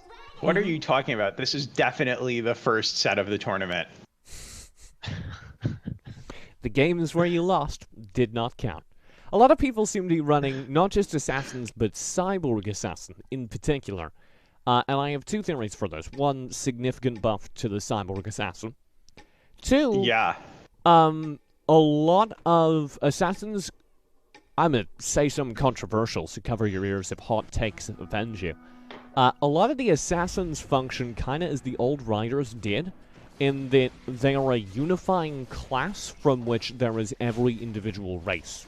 So you can get 3 assassins and simultaneously have 2 beasts, some of the undead, some of the cyborgs. Like, you can do a lot while also grabbing 3 incidental assassins. The change to Stinger there makes a big difference. Absolutely. I think adding in an undead assassin as an option and the new Undead Warrior makes getting undead bonuses so much easier. Right, and I think that's leading a lot of people into the 3 warrior, 3 assassin. That's been I've seen at least two people doing that every game. It's you can go a lot of places from it. Even in the late game, if you're running 3 warrior, 3 assassin, you can go, oh, time to go blank. Human, elf, etc. You have your choices. So what I'm looking at right now is Ninja, who is currently running. Oh no, he just changed it. Now I'm sad. He was very briefly. It looked like he was going to be running 2 dragon, 4 beast, 3 warrior, warlock. Yeah, Ninja always. And that was cool. Ninja always entertains me. She tends to go for the very, very exciting team comps, but she's gone away from it here. You don't get your Dream Warlock comp. Instead, it seems like she's leaning toward Beast Warrior, which you will like, to be fair. I'm not a fan of that. It didn't work out for me. What are you talking about? We haven't played in a couple of days. I was leaning into, oh, these guys will like the Beast Warrior comp because they tried to run it during their Group A games. But now I see, off of the results of those Group A games, you've decided it's an inconceivable comp. No, it's good. I never really liked Beasts as a main line, as your core composition. I've But actually been that's running personal something bias. very similar to this on ladder recently, in solo queue of the Beast Warrior Warlock. And if you can get it going, it's good. Chat reminds me, something I did forget a few moments ago when we were talking about the Assassins. They did, as of the most recent patch, change it so the invisibility the Assassins get on their level 3 and level 6 buff is now also untargetability. They can still be, I believe, clipped by AoE, but you can't target them, so they're pretty sick now. Oh boy. What was the invisibility before? Very sad. Just a cosmetic effect? Well, it would give them the buff of. I know they got the first strike buff out of it. Yeah. Oh, Method is up to 6 assassin. Oh my god. I'm really excited for this. So 2 of those assassins are getting past. That is. Oh, he dropped one. now he's at 5 assassin, 2 warlock, 2 undead. That's very upsetting because the 6 assassin is buff Top is Fencer. actually massive. It's an Not extra only is it- 50% damage, extra 15% chance to get it on recast. It's like actually a big deal. I guess he just And there believes that goes having Jerry. the upgrade is good for the undead and the warlock lifesteal. Yes, well, the warlock lifesteal I think might be a little bit better for sustain against compositions Ooh. that don't just fall down. Devil to the first barely strike. hanging on. He's fine. Not that I There- know anything about playing with less than 5 HP. There is nothing wrong with Devil's HP. Devil doing has great. gotten up to his 6 elf composition. He's got 3 times as much HP as I had right before my dreams were crushed. Hey, He's fine. So he's got that 6 elf, as you point out, Kai. Yes, He's and also he- got Rider Undead to kind of function as his front line. Yeah. What's worrying me is he has no backline damage. That's what I'd look to see him Right. change. Sitting on his bench is a Kraken. He doesn't dare play because it'll break his elf buff. composition, yeah. Unfortunately, he's still receiving a 2-star Steel Fist from his teammate, who can no longer change that. Would you advocate taking out the Goblin? Oh no, he's being past the Goblin Rider, isn't he? Darn. No, he has the No, Goblin he Rider. has on the his Goblin board. Rider. Passing. Okay, would He's you got advocate 4 him taking out Rider. the Goblin Rider to put in the Kraken? Yes. Because if Yeah, he takes out the Calamity, he loses. Actually, I could go either way. Because either way, you Yeah. lose a buff. Maybe take out the Calamity, because that's probably the weakest unit on his board right now, aside from buffs, just to get Right. in the Yeah. Kraken. I would actually say Yeah, take but out I the think- full Undead buff, put in Kraken General of War. Yeah, I would. Oh, yeah, absolutely. Yes. Take out Also, Bolt Riders, maybe. I'm kind of inclined towards he should have spent the Guru. 3 Oh, yeah. on either the Forest Breath or the Cavalier, because 3 It's HP is not very really optimistic to saving hold a Guru with 3 HP, but he might. Never mind. No, that's a 3-star Yup. Ninja And there goes the staff team. team staff. Confirmed. The people that run these tournaments can't hold their own weight on them. Don't fire me, Jerry. They end that game That's with why I'm 10 here points. casting, because I'm not good enough at playing. Those No, who no, can the play casters do, know more those than who all the can't players. Cast. The casters know more than all the players. That's the rule of casting. The only Right, reason we're you not cast because playing, you don't have- the only reason that I don't play the games I commentate is because I don't know what I do with all the prize money. 6 Assassin is slotted in for Method. He makes the pivot you were praying for. Top Fencer and Method, both 6 Assassin. I The cast. The Assassin buff is one of the cool comps you can run easier in co-op because you can pass the Assassins between the two of you. Complete it. Look at that Bionic Ninja just like one-shot people. It's terrifying.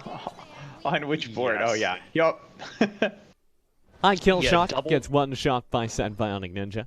He's off the cards. Ninja, his teammate in a troubled few, is down to 24 HP. So let's take a look at her comp. And it's a little bit scatterbrained. Or scatter rolled. One of the two. Yeah. So Beast comp for frontline. Some warriors, some warlock. If she gets one more of any of these things, she will be so happy. Yeah. There would be an argument for taking out something to put something else in and make a combo, but there's nothing on the bench. And unfortunately, this does not hold up well against 6 Assassin. Really? I guess, should people just start corner comping at some point? Oh, it's holding. Yeah. Yeah, I this looks stand like it's holding corrected. to me. A bunch of stuff went off. Okay, we're fine. She's fine. She's fine. Corner comping depends on the comp. So, let's see. Oh, everybody's running Assassins except Ninja, so Ninja should definitely be corner comping. Yeah, everyone has at least a couple of Assassins, and the top 2 players have 6 Assassins. No. Oh yeah. Top 3 players. Oh, no, top 4 players have 6 Yeah. Assassins. Wait, hold up. Oh, wait, no. The TFX just pulled Isaiah. out some Assassins, only has Yes, 4. Isaiah's only He's has 4 6 Assassins. warrior. He's Yup. busy living that warrior life. But even he, normally when you see full warrior comps, that's where you start to see like General of War, big AoE stuns that can punish corner comps. Doesn't have that. So Yeah. Ninja, when we say corner comp, should just be bundling her troops up in the corner, where the Assassins have to fight her frontline units first. Instead, she takes another heavy loss from the Assassins as they get into her backlines, take out the squishier units, and shred the HP down to just 5. It looks like I'm just hazarding a guess here. Zaya looks in a pretty good situation to be running warriors against an assassin backline. Yeah, I agree with. Actually, I really like this comp. Oh, there's the General of War that you were talking about. yeah. I really like this comp that Isaiah's got right now because there's nothing for the warriors or for the assassins that everybody else has to target. Right. His backline is assassins. You can't assassinate assassins. It's not how that works. Chat is saying that corner does not work. Yeah, as a consequence of the invisibility, they're able to reliably get into the backlines apparently now, which would I be have a noticed that. change I haven't fully analyzed yet. But Speaking of invisibility, if 2 players are running 6 assassins and nothing else, what happens? Sometimes very little for a little while. You know what? This is an experiment we need to run. We're gonna do some science. I wonder what the AI would do. Alright, Ninja, 5 HP. No major upgrades. Just needs to hope for the luck of the draw. Just get Top Fencer in it. And now she's boxed up her troops, theoretically making it harder for those assassins to get into the back line. But, as a result, gets hit by that brand new General of War. And that will be both Ninja and a Troubled Few out of the game.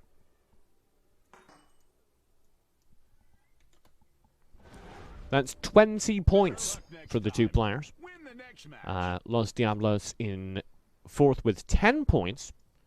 Ninja and a Troubled Few get 20 as a total. You did the math yourself. I'm so proud of you, TJ. Thank you, Capriel. You're welcome. You're providing me the validation I always knew I needed. 28 HP on Sun Tzu for Team Frontier at the current top of the board. But he is the lowest HP member. His front line, aside from his 6 assassin back line, is all beefy warrior boys. 2-star Glutton, 3-star Bangar. They're going to get chewed up on by the early assassins, and then it just comes down to the assassin duel. At which point Top Fencer does narrowly lose by the looks of things. Oh my god, that Horde Menace is so terrifying. Would you say it's a menace? Mm-hmm. Horde Menace is I one hate of you my... both. Horde Menace is one of my favorite units in the game. Because of his dash. The ability is, interestingly enough, named Dash. But it's the biggest CC available on any assassin unit. So my favorite thing to do, and I need to find the Horde Menace that was causing so much trouble in the last game so that I can highlight it and see if he's done it. My favorite thing to do when he has got 1 Spellbane staff on it is to give a Horde Menace 4 Spellbane staffs. Because they become the zoomiest thing the universe has ever seen, constantly recasting that dash and causing massive stuns. Usually, at least in my experience, by the time you get a 2-star Horde Menace, the Spellbane staves will accelerate that first dash out, but then it'll have full energy again before the cooldown expires. But it's a lot of fun to just see the instant cast of the dash. Because that early CC, that early stun, is when you want the stuns the most. It's the same logic. It makes a big difference. It's the same logic behind giving Forbidden Tome to the General of War. Yep. Or staves to a... Kraken. Kraken, thank you.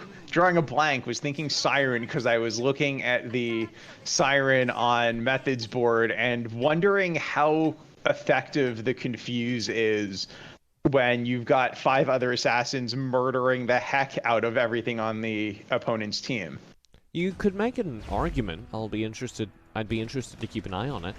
But the Confuse from the Siren, which of course causes 1 unit to attack an ally, could be very important if the ally or the opponent that you turn into an ally for a few moments is an assassin.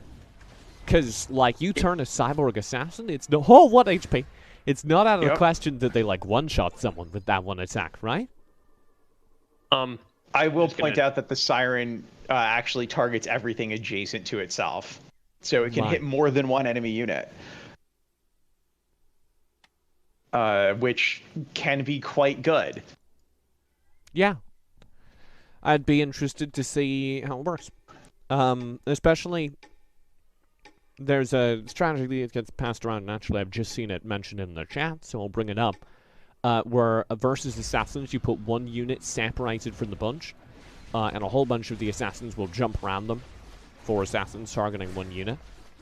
What if that 1 unit you separated was a Siren? It might die before it gets its spell off. Okay, well that's the disappointing There's a good chance of that. but true answer. Thanks for that. Especially if the Bionic Ninja's involved. Maybe if you put a bunch of Forbidden Tomes and defensive armor on it, it will survive long enough to get its spell off, and that would be very silly. Now that's the kind of exciting thinking I want from my co-casters. 2-star Blade Dancer comes in for Method, but I don't think that solves the underlying problem of him being on a grand total of, oh, I need someone to do this math, 1 HP, which is devastating. He's got Azaius full warrior comp. The Blade Dancers will help more against that. You can see the AoE damage, and just the fact that they're surviving that burst is so terrifying. Look at those AoE stuns! Goodbye, Method! I don't want to. They make me feel bad. Is Zayas running 2 General of War, or did Method have one on the field? Because I saw 2 casts of that. I believe Method had one. There is only 1 General of War in Azaius' deck. Got it. With Method falling, that is Top Fencer left all alone for Team Emo's not dead. Emo may not be dead, but their team's looking that way. Unless Top Fencer can turn things. He's got a 3-star Cyborg Ninja. That's kind of him. That's going to be very helpful. It gets double damage against almost everything else the other team is fielding. The 3-star Bangar and the 3-star Ice Tusk, the only exceptions. That's a ton of burst into the back line. But this General of War is kind of Top Fencer's secret weapon right now. Passed from his dead teammate. Sun Tzu. Yeah, passed from his dead teammate. He's got a 7-win streak. Sun Tzu on his board with 11 HP. Uh-oh. He's fine. Okay. Yeah, he's still gonna hang in there. I just wanted him to take a loss so he could also be on single digits of HP. I'm just going to add some science information in here. I just watched a low unit count engagement where the only unit Top Fencer had on Sun Tzu's board was invisible, and Sun Tzu's units just stood there waiting. Yes, that will happen. Right. So the implication is that if every unit on the board is invisible, nothing happens. And the I time suspect runs out. there's a duration on the invisibility. You'd think that. I'm not saying I've seen this happen, but I've seen this happen. Oh, all right then. I was gonna say you'd think that, but that could be a very easy oversight to make when creating the game. Tencent, thankfully, was prepared for the silliness. Thanks, Mr. Tencent. Top Fencer, kind of the lone warrior fighting the good fight. Wasn't able to make any significant upgrades that round. He's got a Kraken sitting on his bench that he's like a little bit scared to spend. For understandable reasons. Any Kraken he plays will just get annihilated. He does seem to be bringing every round he plays incredibly close. Even if he wins or loses, it's still 1 point of HP really either way. Which isn't great, but it's better than the alternatives. What can he do to stabilize here? I don't know if he has to hurry to stabilize. He's got an economy. Oh, no, there it goes. He's leveling up. I was going to say, he's got an economy, and Sun Tzu and... I can't read the full name there. Anyway, the Azaius, that's right, are not having an economy. Right. Well, I will be back momentarily. My game crashed. I'm not even sure if I can get in anymore. We'll miss you. Remember us fondly.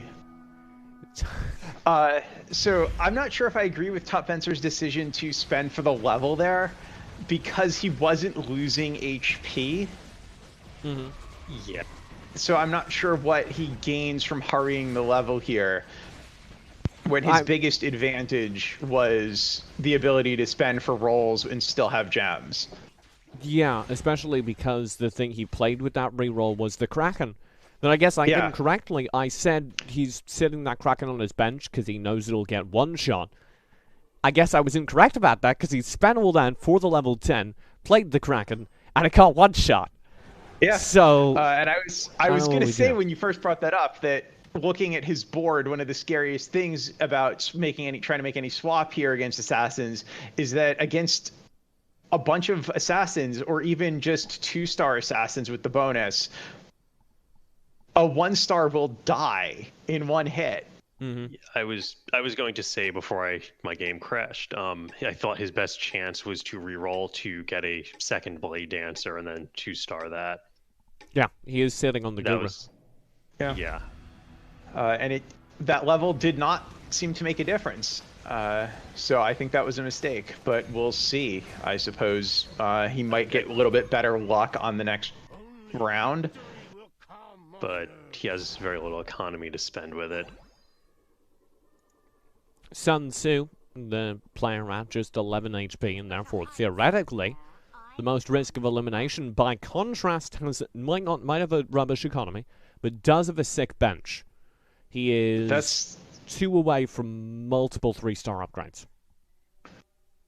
Yeah, unfortunately, he doesn't have room on his bench to save for those. No biggie. He'll do what I always do and draw exactly what he needs in the order he draws. So first thing he wants is another General of War. Get the 2-star on the General of War. Oh, absolutely. Then you just build from there. Have a good time. I do like the way he's put his General of War behind his front line of assassins a little bit so that it doesn't just get ganked. Or his front line of warriors, I'm sorry. So it doesn't get ganked, and it might get a chance to get its spell off. And on his board, it did not get a spell off anyway. So much like the Kraken, a 1-star in an assassin game is not even buying you that much time. But oh my god, is his 2-star Blade Dancer doing work? That 2-star Blade Dancer is like amazing. It's one of my favorite things in the universe. Oh, 2-star Kraken from Top Fencer. Kraken. We'll see if that makes a difference, but Isaiah just got a 3-star Glutton. And that How is much a HP? beefy boy. 9,000! It's over 9,000! TJ, what does the Scouter say about its HP level? It's over 9,000! So is the Bangars. Really? Yeah, 9,200. That's upsetting. Not a giant fan. But the Glutton has a bunch more. Oh no, wait, he's got a defensive armor on it. Never mind. The Glutton has is the ability to restore HP on its special, yeah. But I think that 2-star Kraken is making a difference because it got a spell off. Yeah, and that's literally all he needed from it. He got the kill. Sun Tzu's gone. And he's got the kill. So, literally all he needed from that 2-star Kraken was a spell. Because the I think it's 2 seconds? God, I need a better memory. The like 2 seconds of stun that it gets him is enough for any of his assassins to one-shot anything. And it also stops all of the enemy assassins from one-shotting his stuff for the entire duration. It's an enormous damage swing. He just binned a lot. He wants that 2-star Blade Dancer. Blade Dancer, absolutely. That is the only foreseeable improvement to his composition at the moment. Because there's just no way, pending maybe some really good draws of Lilith, the demon assassin, there's just no way he gets anything else up. Good stuns out. Kraken does not get a cast off this time. It's gonna hurt again. My game just crashed again. Goodbye. It was nice knowing you. I'm watching the stream. His backline will be slowly and steadily slaughtered. Let's take a look at Isaiah's board itself, because it's been a hot moment. He doesn't really have any upgrades he can make either. He's got a little bit more economy. He just leveled up to 10. And yeah, we'll see a 2-star Horned Menace out, because that gives us the Beast Bomb. How much does he have on his board that summons? The werewolf? No.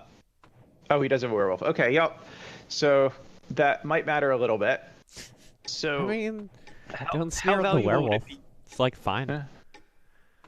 How valuable would it be for Top Fencer to have a goblin in literally any goblin instead of the 1-star Sword Dancer, Blade Dancer? Depends how quickly the Blade Dancer is dying. I think it actually is the Sword Dancer. I just say it wrong. Because the big thing the Blade Dancer has is Sword shield. Dancer. So it like takes a ton of damage. You can if see it right survives there. to get its shield up, it gets to absorb big hits. Yeah. I was thinking possibly the attack speed bonus when you're considering that he has warlocks and undead might be valuable. So, gonna upset TJ a little bit here, maybe. The Kraken stun is a 3-second stun at all levels. I am very upset. He did make the switch. Look at that, Kai. You made a good call. He did it. That's a Goblin Berserker in for the Blade Dancer. Best possible goblin he could have put in. Uh-huh. That'll... My worry is just Goblin Berserker is, well, like you say, the best possible goblin he could put in, the squishiest goblin he could put in. No. No, because all the other goblins are even squishier. Right. He's going to get one shot. To one star. Yes. Any goblin he put in was going to get one shot. Unless he was... I guess able Hog to- Rider would have been all right because then it goes and kills something. It goes and suicides and stuns something. I was thinking specifically of the Hog Rider. Although, now that I think about the base HP of the other two goblins, you're right. Goblin Berserker is pretty great, all things considered. But I was thinking specifically of the Hog Rider. Oh, that's tempting, though. Problems in the camp. 2-star on the Blade Dancer. Goblin Berserker I gets agree. slaughtered. I agree with this. Did my game just crash again? This I is don't know. amazing. Only Yes, my you can game answer crashed that again. question, Kai. I'm having technical difficulties. So, Chat, pray for Kai. He's dying. 2-star on the Blade Dancer. I would have been interested to see him run around with the Goblin buff just to see if that made a difference. As is, the 2-star Blade Dancer does seem to be making a massive difference. You can see it one-shotting people, but it is just not enough. The Valiant fight, 1v4, doesn't turn it, and there's a grand total of 4 HP left on Top Fencer's board. That is 4 times as many as the HP that I died with in the game that didn't happen. I'm not sure if anyone finishes. Like, this is a bad measuring stick because everyone finishes with 0 HP. Except the winners. Except the winner. You're onto something. If Azaius wins with this much HP, he'll get 7 bonus points on top of his 40 base points for winning, which is not a bad start at all. Top Chat Fencer, just offered an interesting suggestion of frontline the Kraken. Do you think that would have made a difference? he's just got to get a I think cast it might off. have. Yeah, I think it might have, because I think it would have let other things maybe take some of the hits from the assassins. Yeah. Kept it a little bit nearer his warriors, but he is very, very dead. Very. There's the damage. Your winner of Game 1 from Group B will be Team Frontier. Team Emo's Not Dead, tripping me up for a moment there because I just wanted to say their name, I guess, subliminally. Team Emo's Not Dead will come in second place with a grand total of 30 points. Frontier with, help me, 47, is that correct? I got booted out. How much HP did they have left?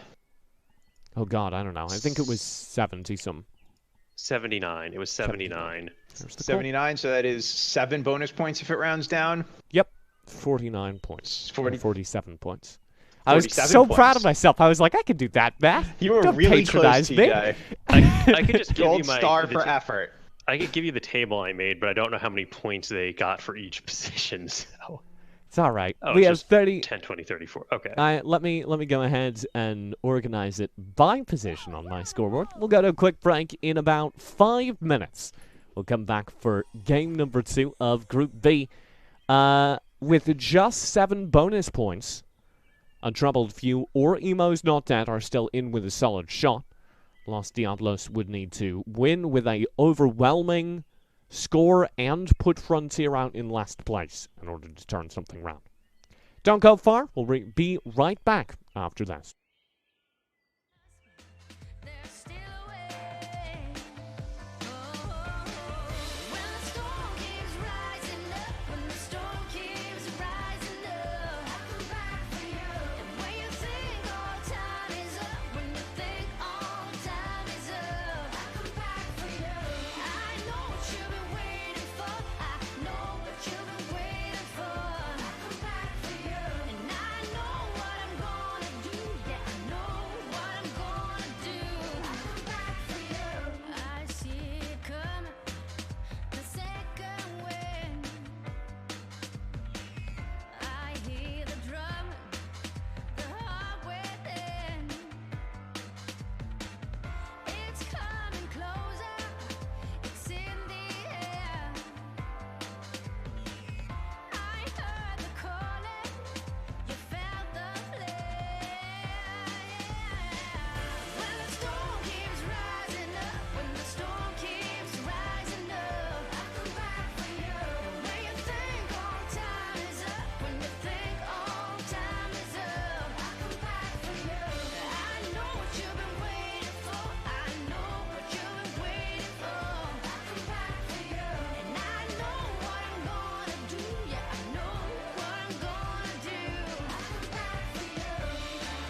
Ladies and gentlemen, welcome back 10 seconds early to the Comp Clash presented by Premier Gaming.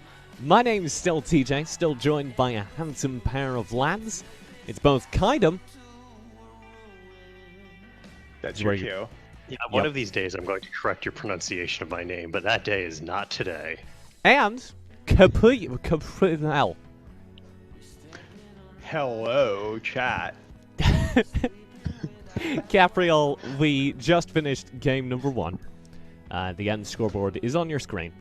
The lesson I think we all need to take from that game 1 is that not only is Emo not dead, but my god is Assassin meta not dead. There's a absolutely. joke here, and I'm not coming up with it, and I'm very sad about that. Don't cut yourself on that edge. That's the joke. But nobody was coming up with a solution to Assassin meta either, so it's fine. Yeah. Sorry. They're so edgy Yeah. because they're emo. The silver lining of Assassin meta is that at least games are over really fast. Yeah, it does speed things up, I'll give you that. Let's talk comp at the start of Game 2. Of course, the way the scoring works, the top 3 teams, I think, could still reasonably win this. Los Diablos would have to have an insanely good game in order to take the match overall. And they'd also be rather reliant on Frontier having a very garbage game. Yeah, but I think they're the fan favorites because they're the ones who put this tournament together. I'm You rooting underestimate for them. how much I hate myself. That's going to be Cyborg comp coming through early from Devil, but I'm trying not to buy into it because Jerry teased me with a Cyborg comp and then Yeah. shifted away last game. TJ, what does the scouter say about your self-loathing level? It's over 9,000. Well, I'll be careful not to underestimate it in the future then. Jury had a very early 2-starred Famine, which might help him here for a while. Jerry's 2-star Famine is kind of raises an interesting topic to me. I've said for a long time I think Famine is absolute garbage, but early game it's fine, and the undead buff is great. So people have started running a ton of assassins.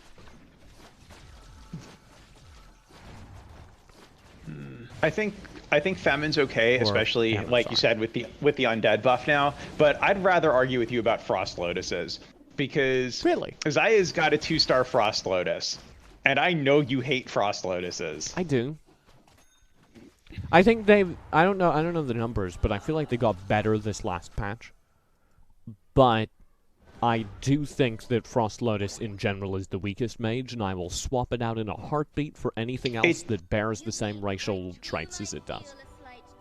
It definitely does not have the damage output of the other sorcerers, but what it does have that very few of them do is a DPS debuff for enemy units.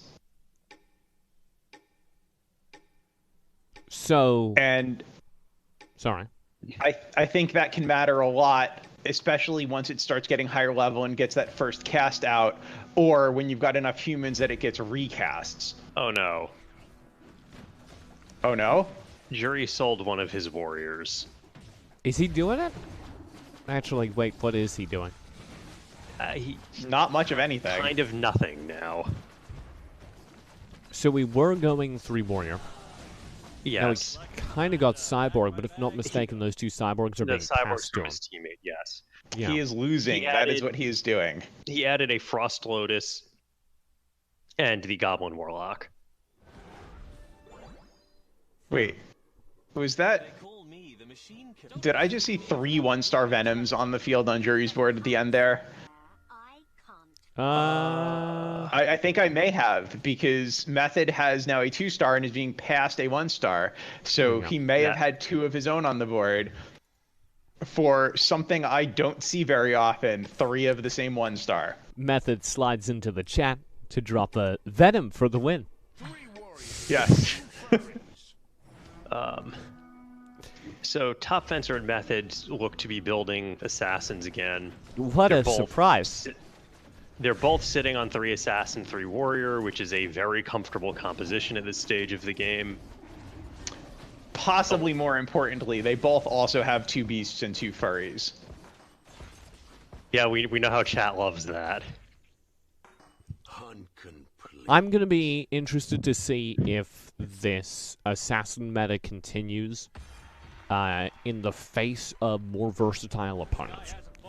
Because I was thinking about it, and one of the reasons it worked so well last game was because of what everyone else went for.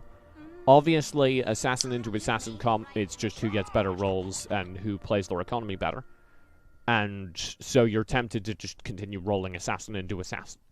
Assassin versus warrior plus backline, the assassin chews up the backline and the game's over. But I suspect if you put it against, for instance, cyborg or elf, the elf dodge and the cyborg durability would add up against it. Elf against cyborg is definitely putting your fate in the hands of the RNG. Elf against assassin. Yeah, sorry.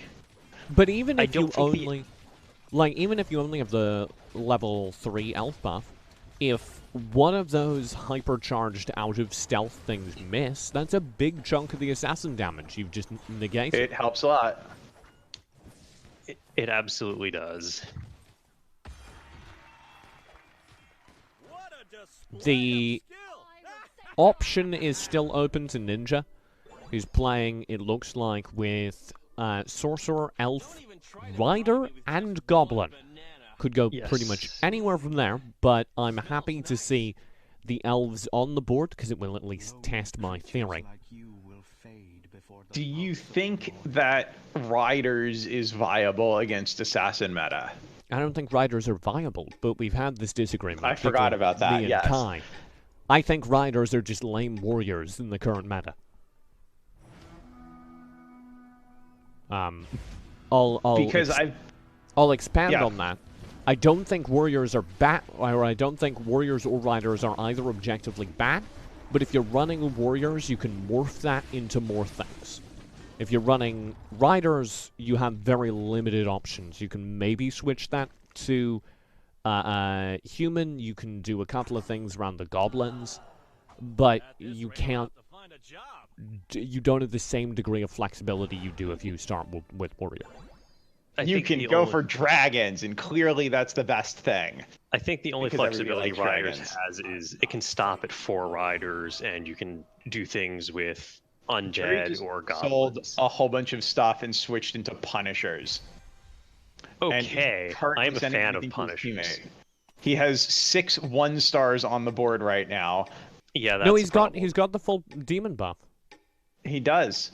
I think he needs to swap out the Templar Knight for the Voodoo Elder. And get Warlocks online? And get the Warlocks online, yeah. I agree. Riders do have an advantage during the early game over Warriors. It's much easier to start Riders than it is to start Warriors. And that's something that, theoretically, Jury would be benefiting from. Unfortunately, at round 8, we're past the early game at this level. And the Riders are just being chewed up. TJ, when you're talking about Riders, do you ever take the magic defense that they get into consideration when comparing them to Warriors? I am the only person that's ever running heavy Sorcerer in the games that I play. I tried to run Sorcerers in a game that I didn't play recently, but we won't talk about that. To be fair, Sorcerers are not the only things that do magic damage. Right. Most abilities that do damage do magic damage. Right. The magic damage... So again, it's like not bad, but I don't think it makes up for the lack of flexibility. I don't hate Riders. I personally would never run them over Warriors or any specialized composition. Because 6 Rider doesn't work, and you have less flexibility to go on, in my opinion. Yes, because there's only 6 Riders. Mm-hmm. Jury taking more hits. So, if Assassin is the meta shaper right now, do you think that Cyborgs and Warriors then are the main counter comps with the possibility of Elves? Well, I didn't know they were the main counter comp until a few moments ago. But knowing now that Assassins seem to be in flavor, I would say that the best bets would be Cyborg and Elf. I wouldn't include the Warrior in that because I did see the Warrior getting run by a couple people last game.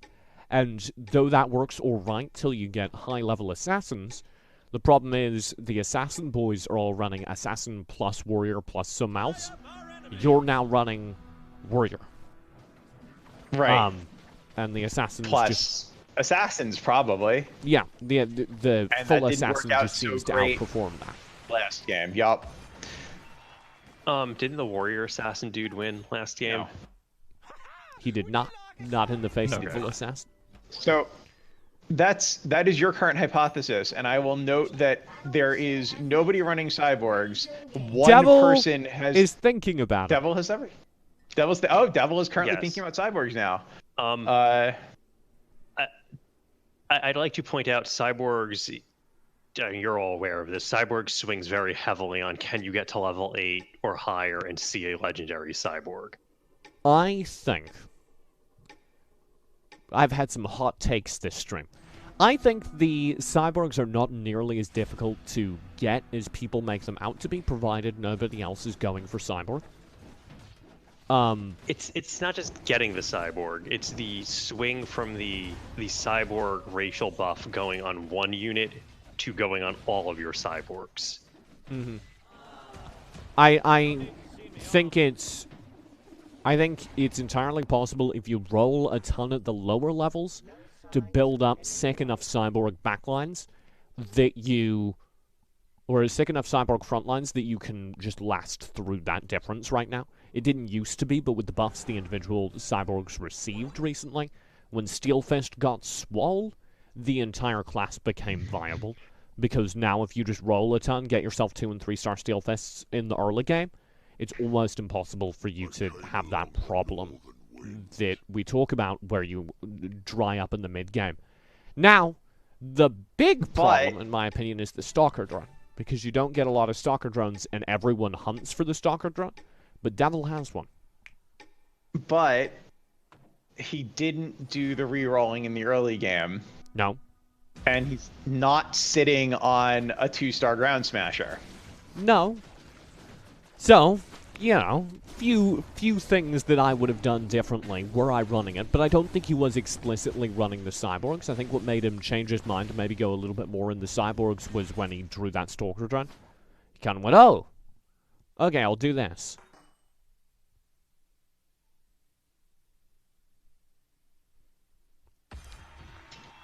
I'm running on the theory that at some point we're going to see someone run Cyborg into somebody else's comp and have a really good time.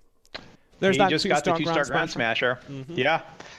That's exciting. That could make a big difference here in terms of not exploding. And a 2-star Miss Supersonic. Do it, Devil! Sell your warriors, you coward! Think about how much extra econ he'd have if he sold all his warriors right now. Yeah, but what else would he have on the field? Well, not the ones on the field, but the ones on his bench. He'd have maybe one more inch. No, he doesn't even have that much. Oh no, wait. Yes, he would. He would have +1 interest. Yep. Adds up. Alright, Devil to maybe consider the cyborgs. That's exciting for us. Let's talk about what's unexciting for a troubled few. They went out second to last, or third place, as it's colloquially known in the last game. Ninja seems to be going Human Sorcerer. Ninja, I love you, we're great friends. But I don't think Human Sorcerer is the meta right now. I respect you for doing it, though. They're also potentially, Ninja's also potentially moving into 4 or 6 riders, or possibly a 3rd dragon. With the addition of the Flamecaller, I feel we're specialized. So I would encourage her to look away from the Human Sorcerer. I'd like to explain why Human Sorcerer is entirely dependent on putting your boys in the corner and letting your sorcerers recast a ton, doing massive AoE damage to the field. That's very powerful if you have a ton of backline units that can be caught in those AoEs, or maybe even if you want to deal with some of the assassins.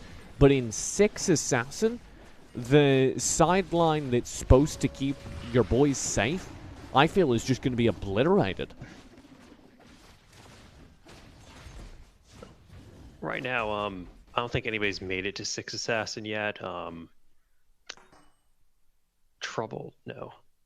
But Ninja Emo's Not hasn't Dead made is- it to the full Human Sorcerer Yeah. comp either.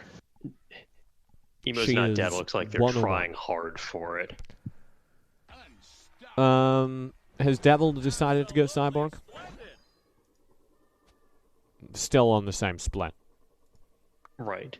Devil isn't going to commit all the way to the cyborgs until they see a legendary. Buying more Steel Fists, though.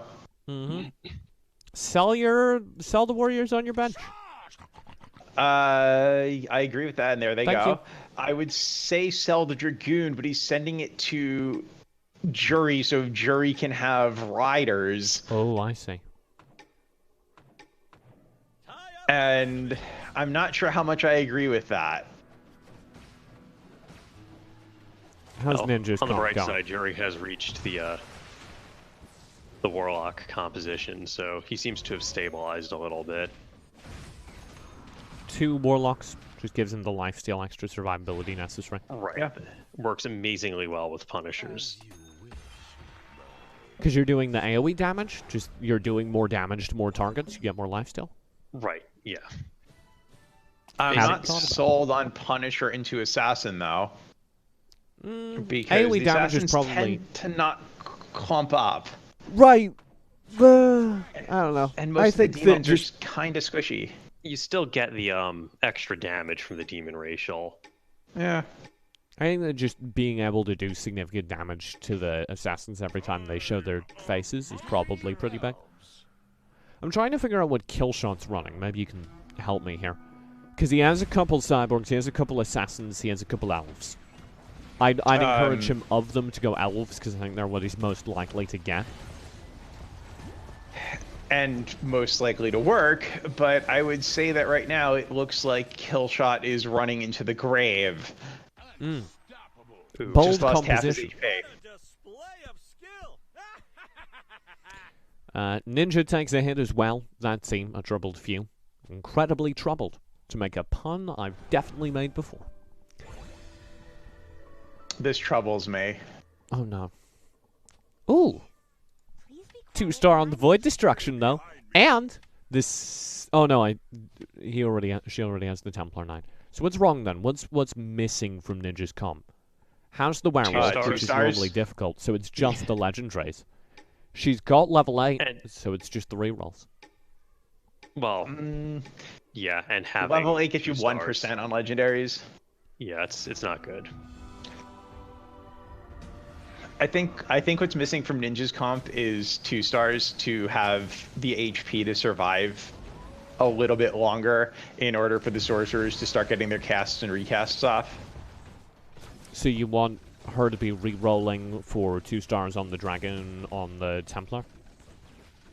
Maybe?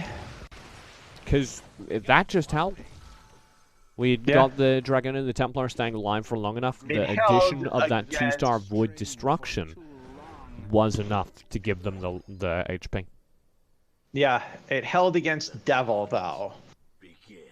And Devil's possibly going to be the first player out of this tournament if Killshot doesn't get there first. Devil has sadly not seen a legendary Yo! cyborg. I'm gonna complain about a stat check. It's a 15% chance to get those epics. And I think you said thought you said legendary, so I misheard you. the humans aren't legendary. I think they actually might be. Yeah, I was a little confused about that, but Yes, I went with what they're I heard you epic. said. Yeah, the humans are purples. That's epic. So, 15%. So it's not impossible that the rerolls get Yeah. Ninja what she wants. Oh yeah, no, in that case I would say definitely go for the rerolling if Uh-oh. And I think the time is now. If not sooner. Jury down to 8 HP. Ninja down to a grand total of 7. This is... Half the field here under 10 HP. We might see 2 teams go out next round. I want to see Ninja just burning all of that economy. She's got 35 crystal in the bank. Spend it. It's And going she down. got it. She got the General of War. Yeah, and a 3-star Hog Rider for that's worth not nothing. You mean Yep. she got the Lightbringer? Lightbringer as well. Lightbringer. Yep. Yeah. That's six Six humans. We'll see if six Only 5 one-star sorcerers, humans but can do it. I think the sorcerers are the less important part of that comp, to be honest. yes, I agree. Alright. Oh no! There's a window! And a Lilith just dives into it! Absolutely shreds dies. the back line, but the front line holds. I'm not sure if the Lightbringer casts do enough damage. I think that's game. Despite That's- 6 Sorcerer, the back line Ouch. gets shredded by an Assassin. We already lose Los Diablos. The both members And there of we that go, team get 2 teams eliminated. out. Then we lose Ninja and I Killshot. A troubled few technically go out second. That technicality makes a big difference. Mm-hmm. Not that I would know from experience. I'm checking our notes, and you actually went out last place in both games. We did. In the first game, there was more eliminations that happened in the same round. It was very sad. I think everybody except the top team died. in I'm the last sorry, minutes. but I don't seem to have a video record of those games. I only have the scoreboard Yeah. that says you went I out don't know last. what game he's talking about. I haven't played this game in at least a week. All right, so the top two is the same. Team Frontier and Ema's Not Dead. Both of them in with a shout to win. I think the numbers are small enough. This is basically just 2 wins. Hold on a second. Uh-oh, math time Yeah, from Cock. Team Frontier has a 7-point lead from their HP bonus from the first game, so Emo's Not Dead only needs to hold on to a total of 70 HP between them to have a tie game. Which is most of their remaining HP. No, Emo's Top Not Fencer's Dead still is... at max. Yeah, Still at Top 100. Fencer- Oh, I'm sorry. Yes. They are in a very good position to be winning this game, I think. Winning the tournament. Sun Tzu, currently at only 40 points, has 6x on the Warrior. A couple of the Assassins as well. This was the composition I specified. I had just seen not work, and I didn't want to see anyone run again. Because in my opinion, it's just, hey, I'm going to run the Assassin comp, but worse, the composition. Right, we are seeing right now Warrior versus Assassin. But TJ, well, I thought actually- you were a big fan of doing the good thing, but worse. Well, we're That's- actually seeing here. I'm not even sure what you're Assassin specifically talking about, but it's just vaguely hurtful. So, ouch. Only vaguely. That seemed pretty cutting. I mean, Vaguely oh, hurtful is a good summary of me. that was specifically hurtful as a pun. Okay, so both of the Team Frontier are running 6 Warrior 3 Assassin, except for their opponents who are running 6 Assassin 3 Warrior. 3 war. Right. And So all of them have 2 Undead and 2 Beast. So I just Oh no, feel wait. Sun Tzu doesn't have Beast. in a matchup of these two compositions, Team Frontier have the objectively short end of the stick. Yeah, I would so agree with that. one thing that I'd like to point out is that Team Frontier is sitting on some units that they haven't succeeded in upgrading yet.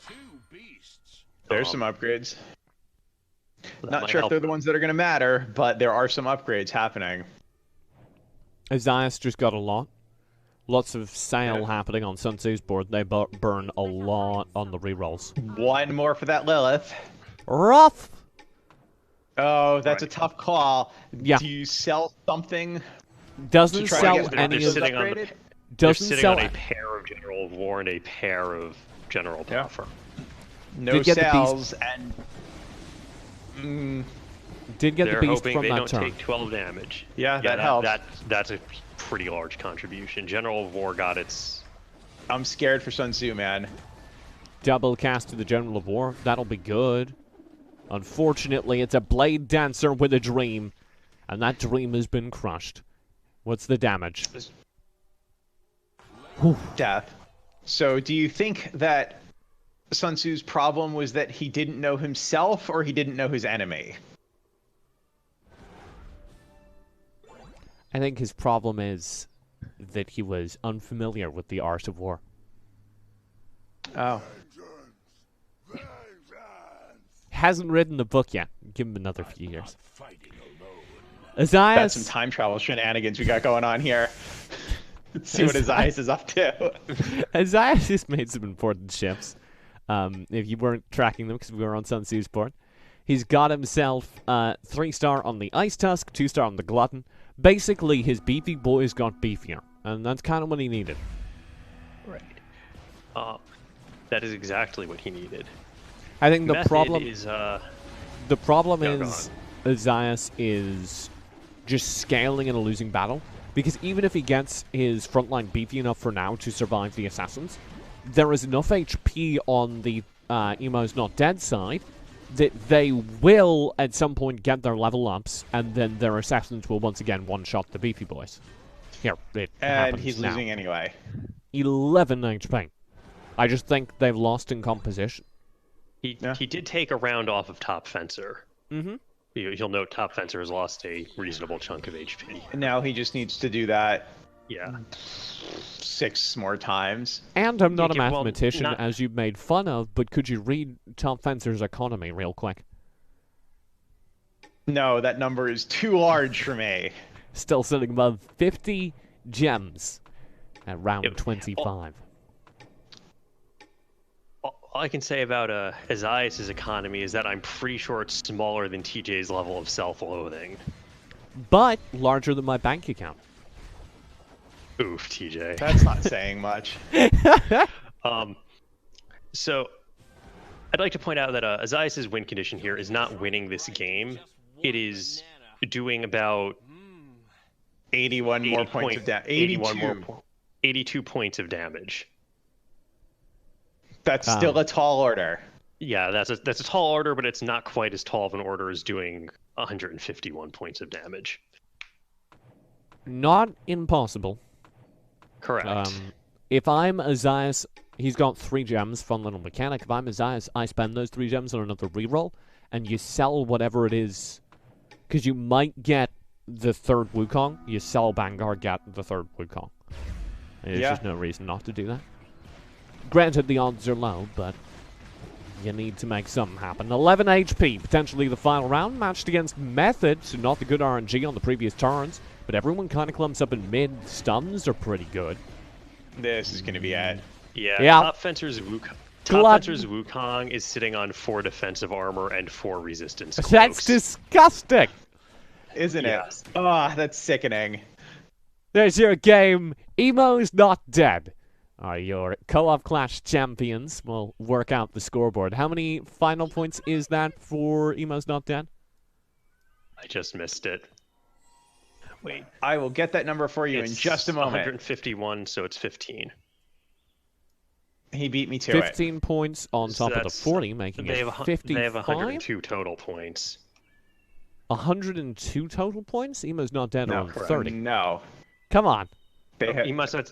Oh yeah, I swapped the sorry. Seven- you're adding Frontier score. Okay, Yeah. 75 points, correct? Okay. Kai will do maths. TJ will do reading. Uh-huh. Between the two, we'll achieve a result. I think I'm just going to have Calf do the math from here on. All right, Okay. there is your That's final 85 scoreboard for Emo's for Not Dead. Game 2. And I actually just realized I never upgraded the top of the scoreboard to say Game 2, but who cares? That is the end of your scoreboard for Game 2, and therefore the end of our tournament. Group B champions are Emo's Not Dead. Top Fencer swoops in from the AOV scene and walks away with his first victory. Congratulations. I look forward to seeing Emo still alive playing next week. You're not wrong. Emo's winning. Final thoughts on the compositions. I think we saw a whole lot of exciting things. Seeing the assassins really step up was a big thing for me.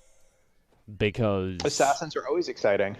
Yeah, assassins are always exciting, but I don't think I realized how dominant they were in the current meta until a few moments ago. Yeah. Until before the previous patch, I used to consider assassins garbage, and I've been hesitant to try them, and they look a lot better now. Method saying that Assassin needs nerf in chat after just winning a tournament with Assassins, so He's not That's wrong. a little bit on the scale. And oh my god, we were all wrong. We got the three of our heads in a room, and we failed to add 30 and 50. I wasn't actually doing the math. I was just offloading the work to you guys. I did actually send you a message with the numbers fixed, but Oh, well, I don't read by Yeah. Discord. Shout out That's to Drew Tunner in the chat for keeping us honest. 85 points to Emo's Not Dead. A strong day for the Assassin comp. And apparently, I was still wrong. there was a game update in the middle of the match. So you can all go and enjoy that. Cafriol and Kaidam, you're both careful to keep your online presence minimal. Is there anything you'd like to plug? Nope. Absolutely not. All right. You can I'm not follow even sure them- if I have a Twitter account. You can follow them on Instagram at absolutely not. The tournaments themselves, the Premier Gaming Comp Clashes, run every week. If you'd like more information on that, there is a Discord server. That Discord server is cool. And from there you can sign up. You just did sign up for this tournament, Cafriel. On a scale of 1 to easy, how easy was it? Unfortunately, Cafriel has had a sudden existence failure and is no longer in this channel. Kaidam, explain to me how easy it was to sign up for that tournament. I don't know. Caf did all the work, so I'm going to say it was If 10 out of 10. Cafriel could Super do easy. it, if Cafriel could do it, it must be pretty easy. That's all I'm saying. You can follow me on Twitter at esportstj, and you should. You can also find me on Twitch here, twitch.tv/esportstj. This video, this tournament, will be on the official Premier Gaming YouTube channel. So I'd encourage you to head on over there if you'd like to catch previous weeks as well. Thank you so much for watching. Have a great rest of your evening. We'll see you next week.